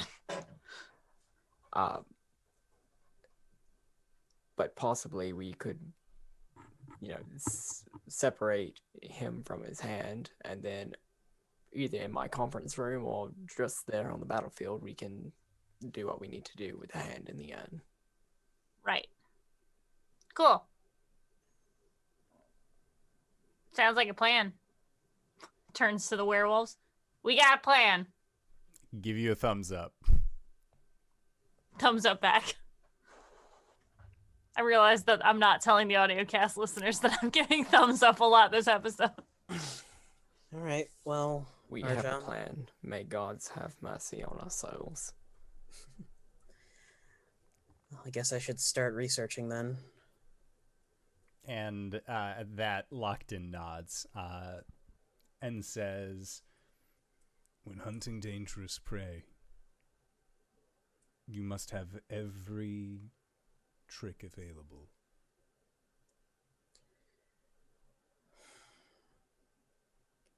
In some of the books I've read, the most effective method of healing someone is to take down the person that is coming at you. That way there's no injury to be had. It's surprise, speed, and violence of action. Lockton sort of like gives a wry smile and then says in Elven to the other lycanthropes, I like this one. He's gonna like this trick even more because Caelum will start getting into the bag of holding so he can have uninterrupted time to research. Okay, how much does Caelum weigh? And how much does the stuff that you have inside the bag of holding weigh with the addition of Caelum? Well, considering there is... Caelum weighs $150 wet. He's wearing armor? Yeah, yes. That's also, everything. There are also 30,000 coins in there. Oh. Your bag is V full. Okay, never mind. I guess I'll do this on the road then. Do you guys have mounts? Are we gonna walk or are we gonna do mounts? They look at you like mounts. No. I think they move around on 4 legs. Oh, well, you guys do, obviously, but I mean, for us. They were prisoners. Displacer beast pens? Are there displacer beasts here? Yeah, there are definitely displacer beasts here. I want one, guys. I want one. Only if you promise that you're going to take it out for walkies and feed it. Of course. Can you imagine if the Goliaths got their hands on a fucking pen of displacer beasts? We'd be unstoppable. I thought you guys were past that. Oh, right. Shit. But if we get attacked... The best defense is a very hyper-aggressive offense. Arjhan just has a 1,000-yard stare. I'm gonna go get a displacer beast. Okay. Displacer beast, seeing as how you were one of the heads of this revolution, make an animal handling check. I hope this either goes very well or very poorly. I'm excited. Plus 0, 7. Okay, so you go up to one that you think, you know. I approach it like a dog. You approach it like a dog, and as you get near, and go to like touch it, your hand just like goes through the space where the displacer beast was, and it sort of like does the cat thing where their body becomes almost like a liquid to dodge your hand. And when you keep like trying to give them pats, eventually one of the tendrils on its back just comes up and like slaps your hand away. Ow!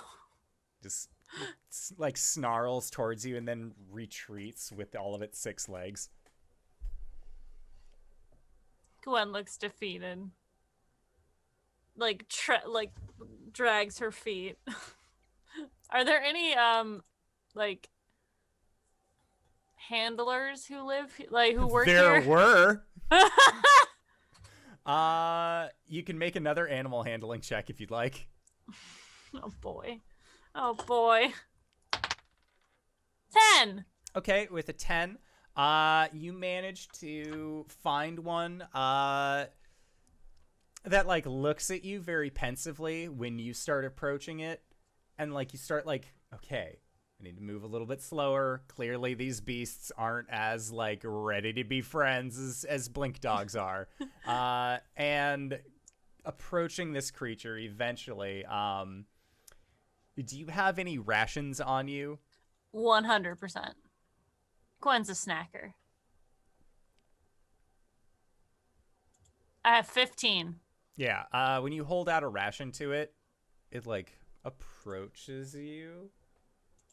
And then if you lean your hand up, you see like one of its tendrils quickly just like bap it, and the ration pops up for just a brief moment, and it snatches forward and eats it.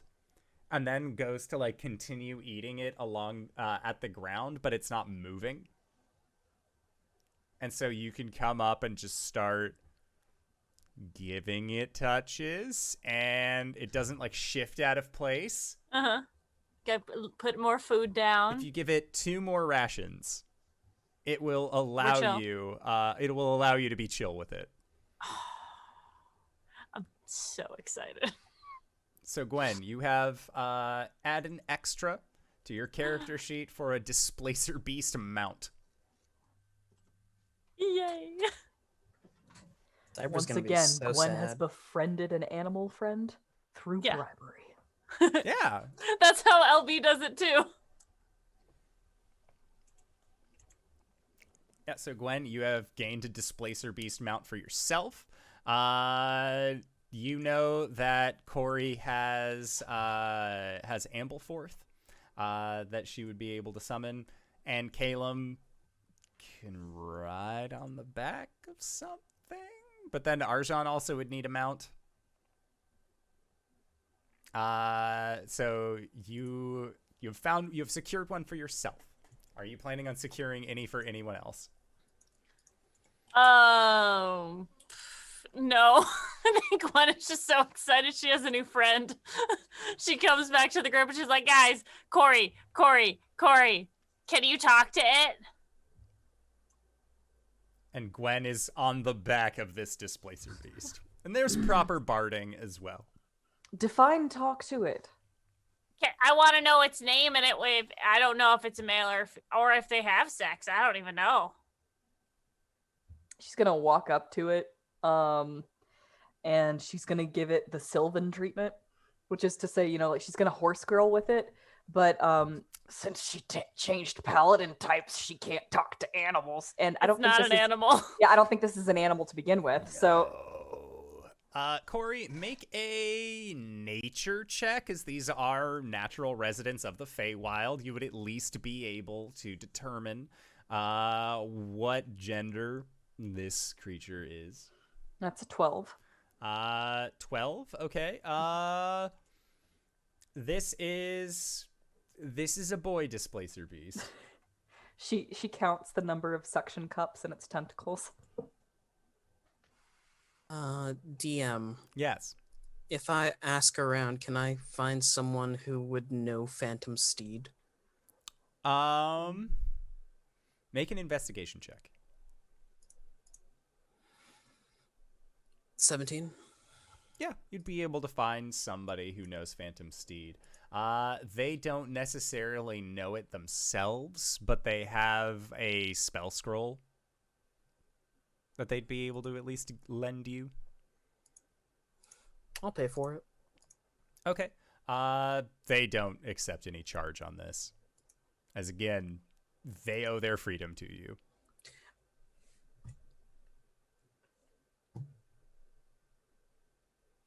He gives them a gold piece as I have to. And they nod understandably. So you have gotten your Phantom Steed spell. Arjhan, are you going to try and secure a mount at all? I was going to summon for Arjhan. Oh, okay.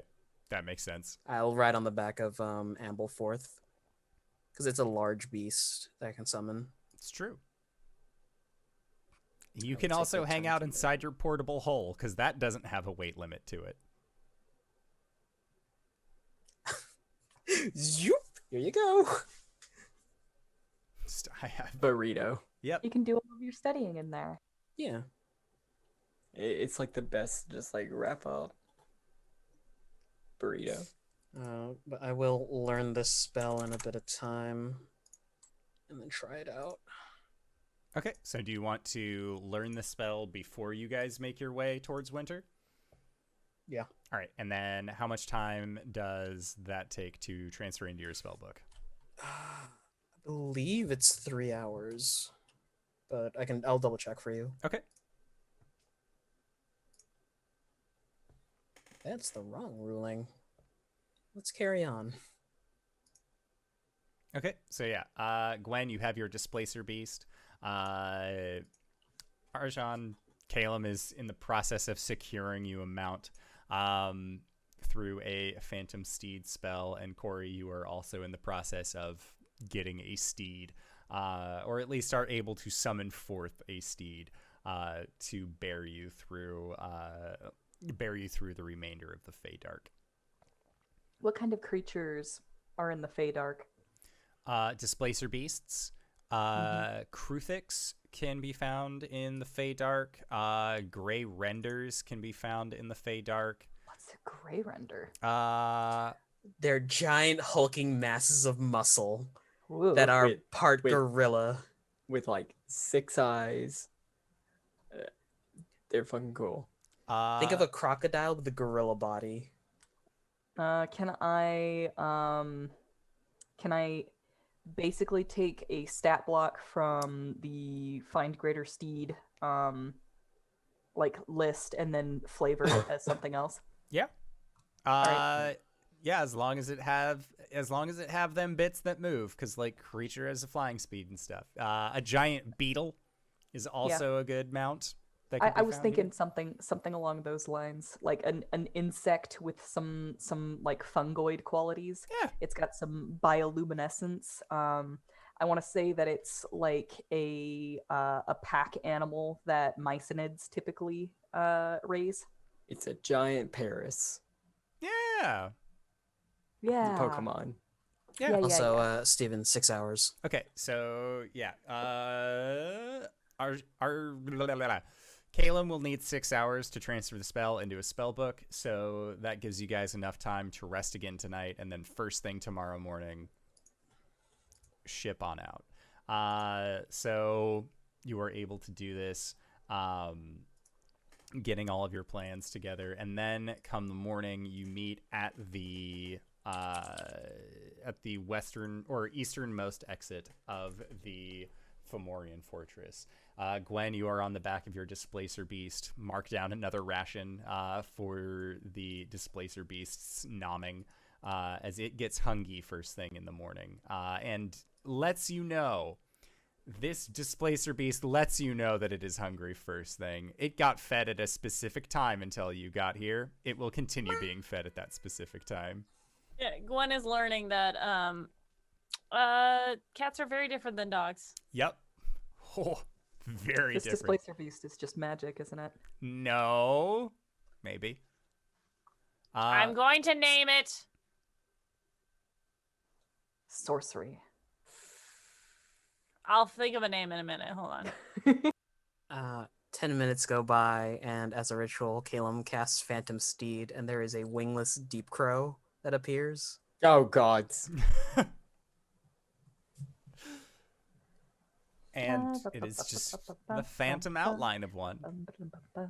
It's not acting any different than it normally would. There's a bit and a bridle and any fitted for riding. It has 100 feet of movement. It goes zip. Goes zip. All right. Well, it only lasts for an hour, so we're gonna have to stop frequently. And at first, the lycanthropes will probably be like, "Oh no, we could just keep going." But like they notice that you outpace them significantly. They will need the rest every like little bit to just not be super winded, especially because you guys are going to be going quite a distance. Yeah. But as you all are at this gate getting ready to leave, there is a mass of people who have come to see you off. There are elves that are leaning out of broken windows. Others are like standing on top of boxes. Others on top of shoulders, just trying to get a look at the heroes that they owe their freedom to. And Lockton, Osmond, why do I always forget names in the most important parts?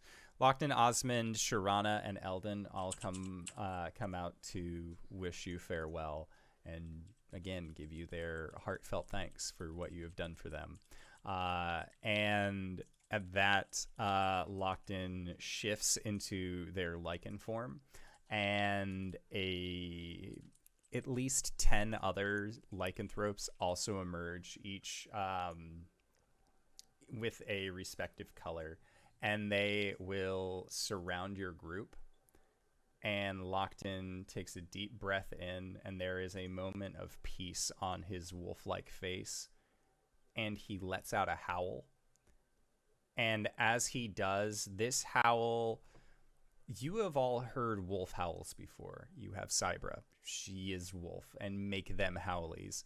This is a howl that is refined, and as the other wolves of this small pack that have been brought forward begin to howl as well, you realize that this is a song, that they are howling at specific notes. They're not trying to reach as loud and as long as they can. This is something much deeper than you are accustomed to. And as they continue to exude this howl, there is this glowing that comes from them. And the four of you feel a warmth creep over you, and you each gain a boon. This is called the Boon of the Hunting Pack. It is not on D&D Beyond, so I'll have to add it in later. But for the next 10 days, you each gain the effects of a non-detection spell.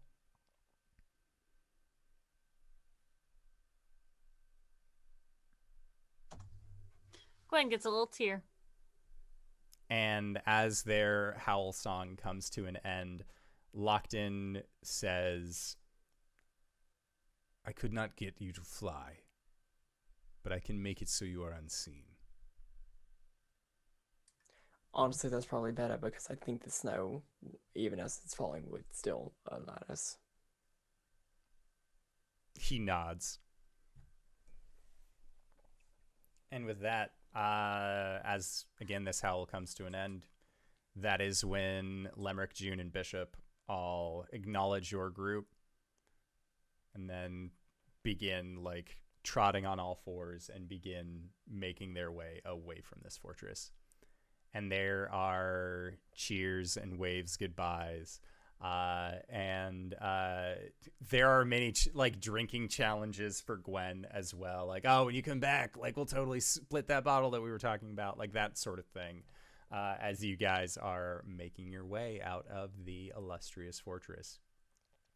And like Caelum was saying, it is going to be a very stop and start travel. Every hour or so, he will need to resummon Phantom Steed, but with the speed that which you guys are actually capable of going, you're only currently being slowed down by your lycanthrope guides, who are not prepared to see how swiftly you are all able to move. But the fact that they can just sort of run is more than enough to bring them enjoyment at this point. And so the first day goes by uneventfully, second day as well. And it is a stretch of 4 days before you reach the exit way from the Feydark to get back to the surface. Is there anything anyone would like to do over that course of 4 days? Caelum. Researching the urn. Okay. Properties and the like. So, do you have Identify? Yes. All right, cool. That makes it super easy then. So after an Identify, this is the Urn of Binding. This is a urn of brass that is etched with a folio depicting a legendary elven hero with an open palm towards the primordial archfey in their bestial forms. When an elemental creature within 120 feet reaches 0 hit points, you may use your reaction to speak the urn's command word. When you do, the elemental creature is trapped within the urn and is stabilized at 0 hit points while inside the urn. You may use an action to remove the lid of the urn to summon forth the elemental creature trapped within. The creature is friendly to you and your companions for up to 1 hour. At the end of the duration, the creature acts in accordance with its normal disposition and alignment. And the command word for the urn in Elven, we will make for you a home. We've got a problem. What's the problem? Well, to initially use the urn, we're going to need to take down that frost primordial. I'm sorry, one more time? We need to take down the frost primordial. All right.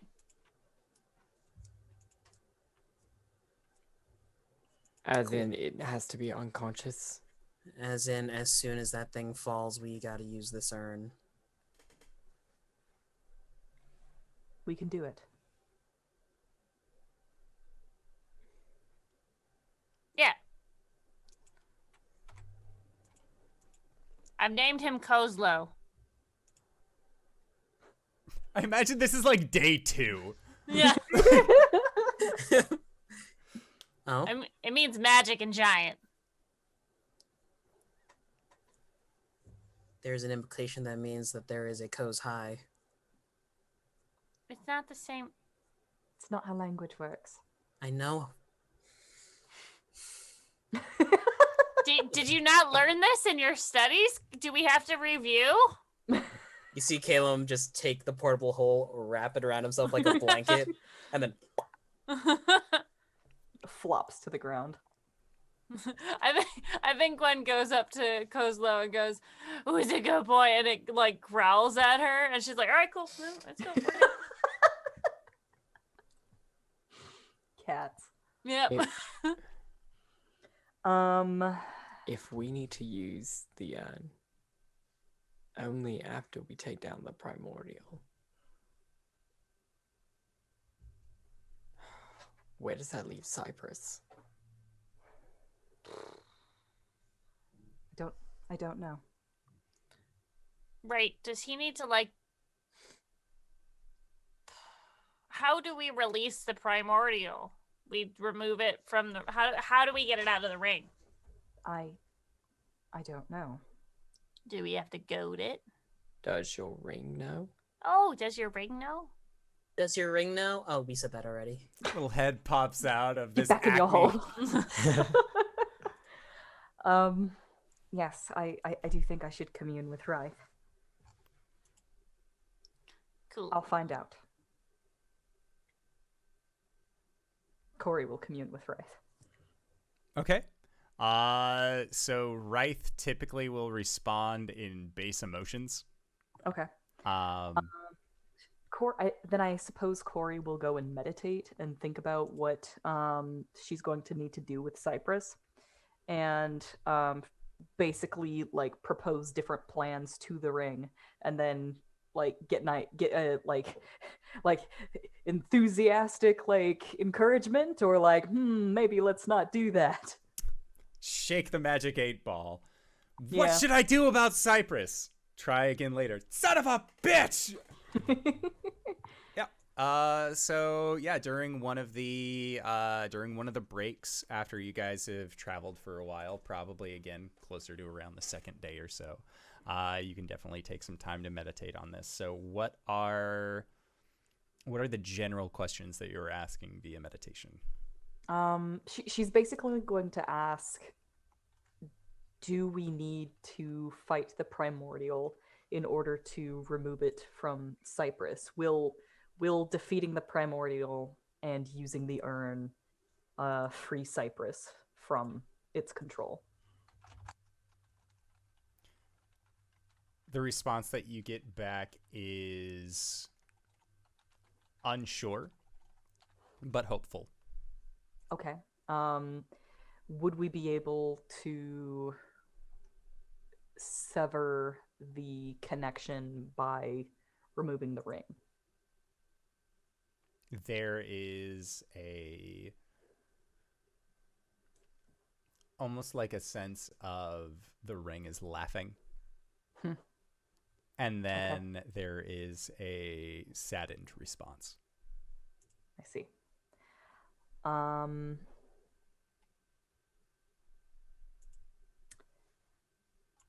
Will defeating the primordial... Will we have to kill Cypress to defeat the primordial? Unsure. Okay. Make a history check.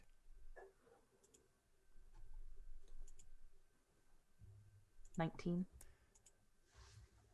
You remember that Ryth has never seen this before.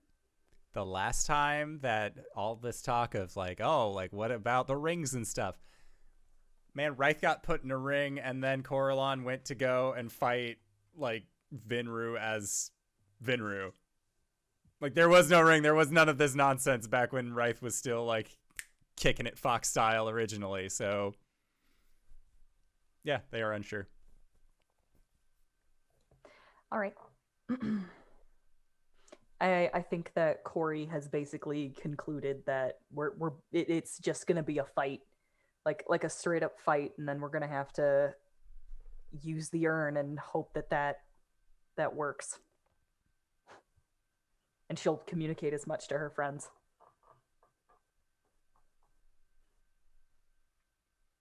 Well, damn. Couldn't be that easy, could it? Should I ask my spirits if they know? They won't know, but I can. Just saying. You should exhaust all sources of wisdom. Solid. Ceaseless questions. At least that's what I learned when I was a child. Okay, I didn't ask a lot of questions growing up. Yo, Grayskull. What's up? Do you know anything about the Feywild and like the primordial Fey?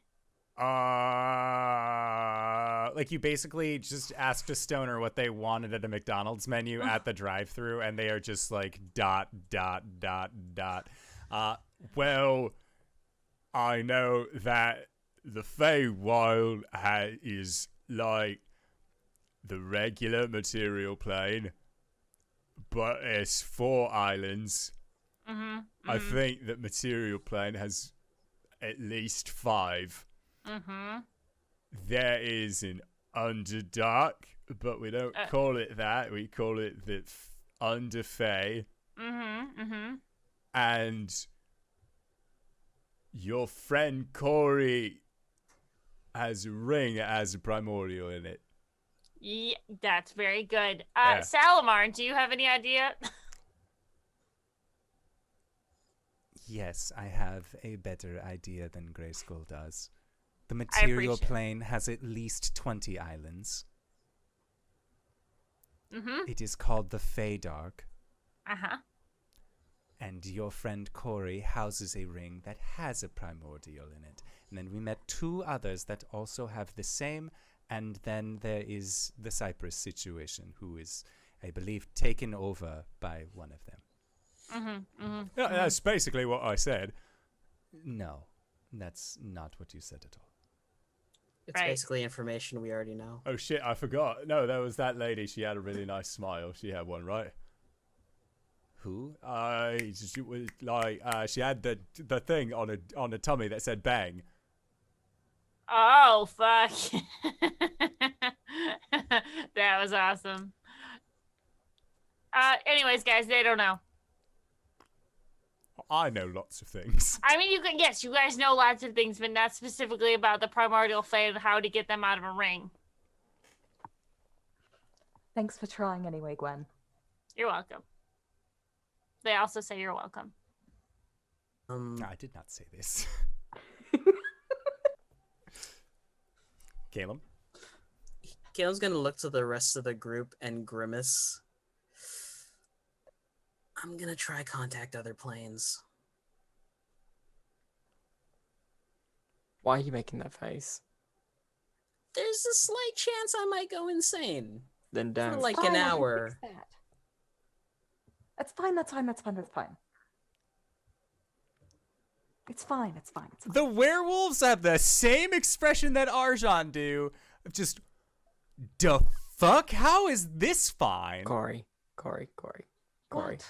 Yes, Arjhan. I know that you are a very powerful healer Go on. and can do amazing things. Sometimes. I do not want to be this close to an insane lich for any amount of time. Understandable. Chances are that won't happen. Caelum, you want to contact your father, yes? Yeah, I could just walk off somewhere else. And if you hear fireballs, come kill me. Or heal me. We won't need to kill you. Just one tap on the rump and you'll be fine. Just tap my arm, and he'll walk.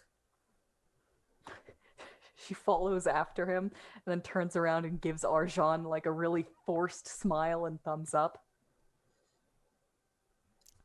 The lycanthropes are gonna like talk amongst themselves for a hot minute. Like, we're leaving them at the surface, right? Like, yeah, we're not. No. It's fine, it's fine, it's fine, it's fine. I passed. It's Okay. fine. Sounds good. So, Gwen gives them a very, contact other planes gives you 5 questions. An amount up to a minute. So, to your discretion, sir. Okay. Well, they have to be responded with a Yes or no, yes, but no, if or it's yes, no, maybe, never, irrelevant, or unclear. But if the answer they're going to give is going to be misleading, they can say a short phrase. okay. Yeah, there is a deep thoom, and Caelum is thrust back into the flow. Surfaces. Hi, Father. Sorry, don't have a lot of time. Just looks at you like, okay. Like, they were just kind of like sitting near a pool, like just watching things go by. They don't really have a whole lot to do here. Have you ever had to deal with spirits of Fae, particularly the primordial? No. Like, very stark no. Sorry, I'm up to some shit. Have you had to deal with spirits in general? Yes. If you were to kill someone who was being possessed by a spirit, would that force the spirit out?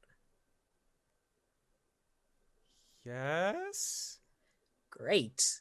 In the inevitability that we have to fight the spirit, are they weakened inside of their host or stronger? Cyanus, what are you doing? Liberating the Feywild. And that was his version of an unclear. I'm up to some shit. Thank you. He'll try and like reach a hand out to touch him, but probably gets like bubble blasted away. Yep, right as they're about to get close. Boop, gone. So, Father has never dealt with the primordials. Arm tap. Ah! Are you okay? I'm fine. Oh, everything's good. All right. Everything's good. Father's never dealt with the primordials before, but strictly speaking, if we can take down the host body, then the thing possessing it he'll walk back and explain. So typically, if the host body goes down, that forces the spirit out, and then we fight the actual the actual spirit. So this is going to be like a 2-stage boss fight. So what you're saying is that we're going to have to fight Cypress and then fight Vinru. Correct. I was hoping it wouldn't come to that, but... So don't blow our loads all at once. Or... yeah, don't blow your loads all at once. What if we like make him like stop and then we just break his neck? That way we don't have to go through a whole fight. This could very well be exactly what Vinru wants. To be let out? Yes. What if Oh, he's shit. being limited by being attached to Cypress? What if Cypress is still cognizant and he's fighting to keep Vinru back? There are still a lot of variables we don't understand. But knock Cypress out, force Vinru out, kill Vinru. Well, stuff him in the jar. And then we pickle him for like 3 to 8 months. All right. All right.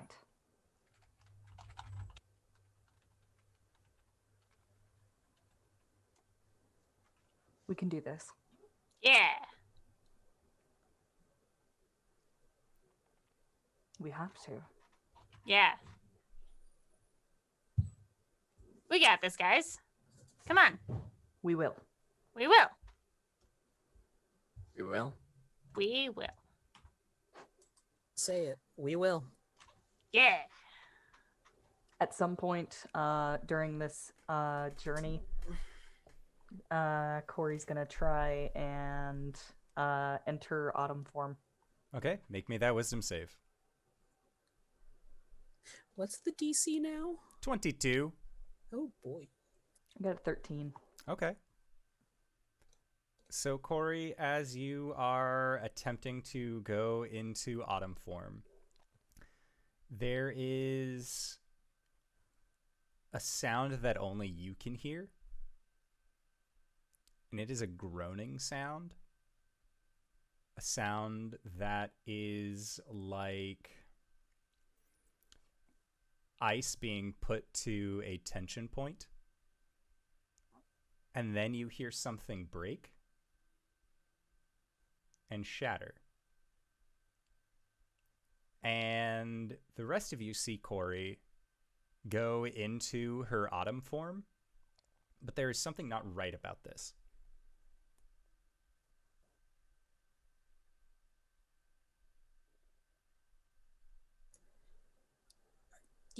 Are you okay, Cori?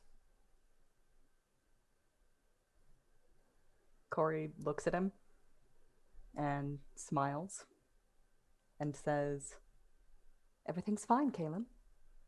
And Cori, as you say this, Caelum, you see what looks like a hairline fracture along the side of her face that kind of extends down from her nose to the side of her cheek and kind of like spiders out a little bit.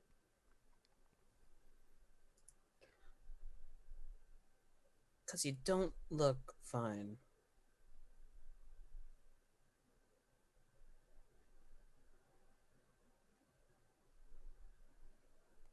I think her brow furrows just for a moment. Polish your shield. Oh, wait.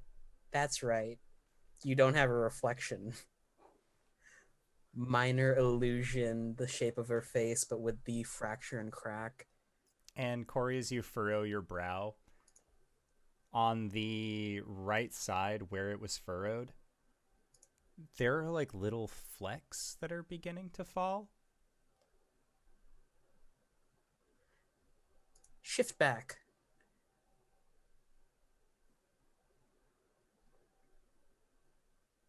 I don't want to do that.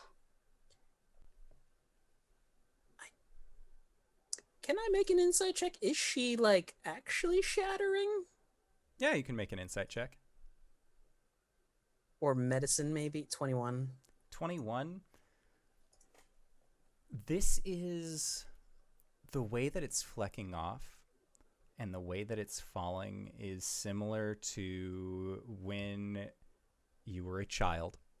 And one of the 3 times that you were able to actually get out of the temple and play in mud before Father Linar pulled you back into the tower.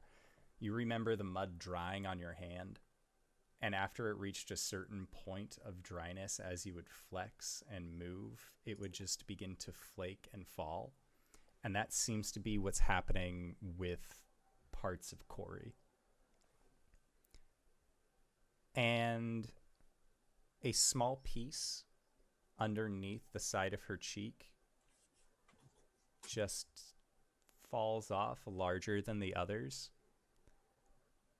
And there is what looks like the color of stars underneath. Like this deep black purple, like looking up directly into the night sky. Cori, you're breaking.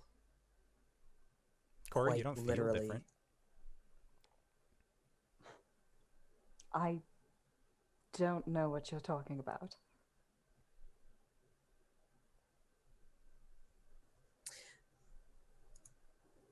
Where is this happening? Around you guys. Like, you had this conversation, Cori. Did you, like, go away from the group to transition into Raven form or to transition into Autumn form? I don't think that's necessarily something that she goes away to do.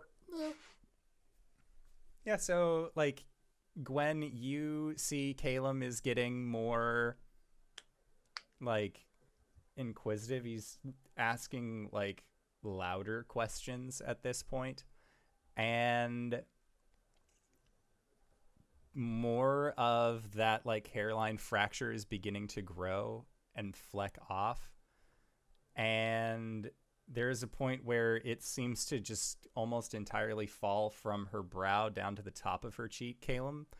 And where Cori in Autumn form typically has these very nice autumnal orange eyes, there is a deep purple eye with black sclera that just seems to gaze back at you.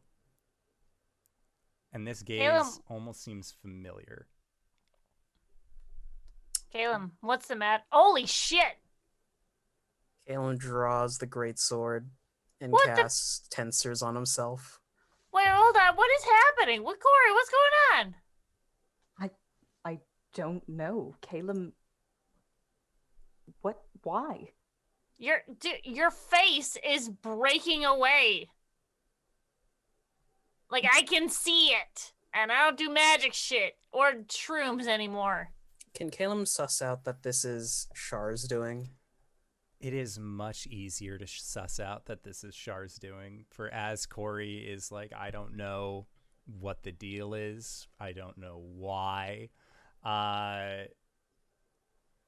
The aspects of Autumn begin to fade from her as her hair takes on that sort of galaxy purple color as well.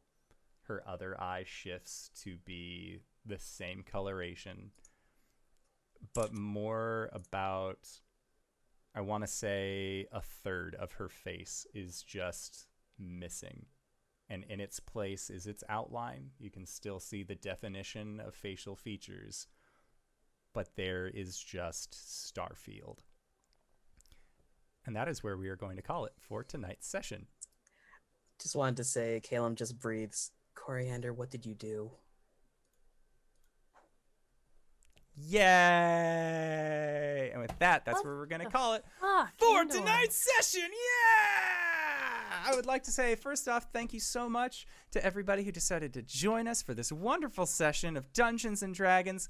I'm having a great time. We're all having a great time. Why wouldn't we be? Hey, RJ, where can we find you? What do you do? Hey everybody, you can I'm RJ here on the channel, but you can catch me at RJustice282 on Twitter and Twitch, where I tweet about the nerdy things in my life and sometimes stream video games. You can catch me this week over at G Game Nights for our Star Power game, where I play a punchy boy who poisoned himself and now he has the power to defend his friends even better. I don't know how that works, it just does. Also, Sunday coming up in the morning over at the Hype Goblins channel, where I play a medic who is a sorcerer cleric named Roland Grandbrook, and he's just there having a time with his Naga girlfriend. It's not official yet. After that, at night, catch me back here for Rime of the Frost Maidens, where I'm Rocky, or Box of Rocks, as we've cornered a bad person, and now we're going to interrogate them. DanaeKeener.com. I just uploaded. Hi, I'm LB of LBHackEmUp.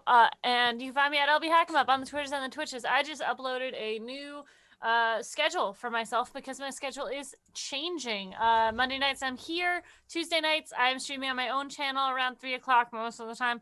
And then on Tuesday evenings I will be on GGK at 7 p.m. doing Tabletop Tuesdays, which is like sort of an assorted game thing. On Thursdays, instead of playing with Lauren, I'm going to be playing on Nerd Immersion's channel. We are doing a run of Baldur's Gate 3, which will be super fun. We're playing with Katie and Celeste, which will be awesome.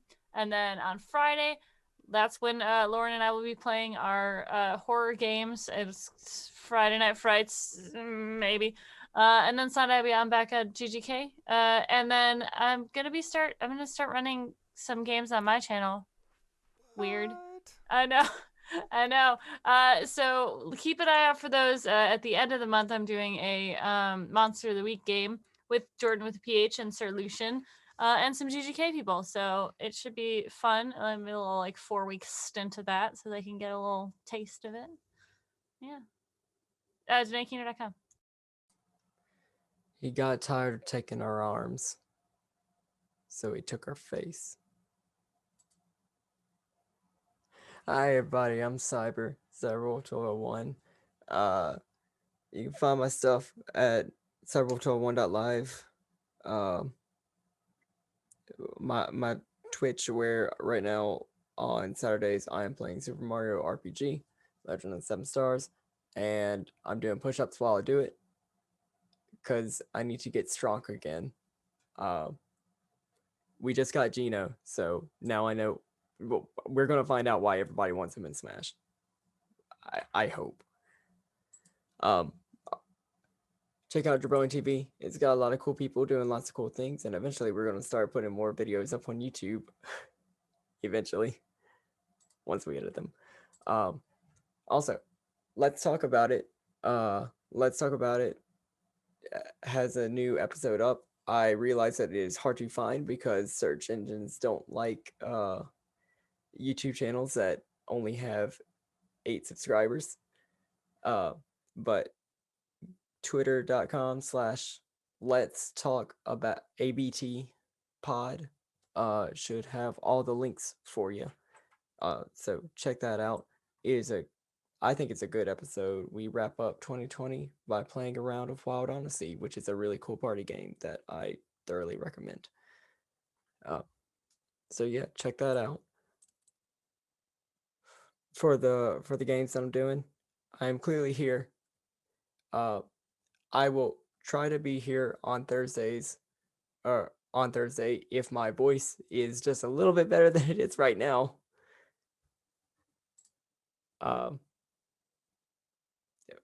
Running the Tyrant Security game. I'm here, but on Mondays, but you already saw me. And not tomorrow, but I believe next Tuesday I'm going to be back on High Shelf Gaming playing Werewolf the Apocalypse. So that's gonna be a fun time. Yeah, that's me. DanaeKeener.com. Speaking of DanaeKeener.com, hi everybody, I'm Danae Keener. You can find me at DanaeKeener.com. I do nerdy drawings mostly related to D&D and a lot of things on this channel. You can find me here on Sundays running Rime of the Frost Maiden. That's been a whole lot of fun. And this Saturday you can find me on GGK playing Overarms with their Star Power game. I play as Vivian Coyle, and her thing is bees. DanaeKeener.com. And if you've made it this far, you probably already know who I am. But if you don't, hey Acorns, what's up? It's me, your buddy, your pal, your friend, the Indoor Adventurer, the showrunner here at twitch.tv/Indoor Adventures. We do shows like this on Monday and Thursday at 5:30 p.m. Pacific Standard Time, as well as on Sundays at 7 o'clock p.m. Pacific Standard Time. If this is your first time joining us, you can go to youtube.com/Indoor Adventures to check up on all of the VODs of each of the games that we have played up until this point, or you can find us anywhere audiocasts are made available for free. But for now, we are going to be going into our Patreon-supported after show called Nights in the Courtyard, where we answer questions not only from the community, but also from each other. So if you have any questions for myself or any of these other fine folk, such as what the fuck is happening with Cori right now? Hey, guess what? You can find the answers to that in Nights in the Courtyard, or just wait until next week. You never know. But with that, I would like to say once again, thank you to everybody who decided to stop by. Thank you to these players for putting up with my bullshit once again this week. And we'll see all of you guys next time. All right, everybody. Bye-bye. I pressed the button.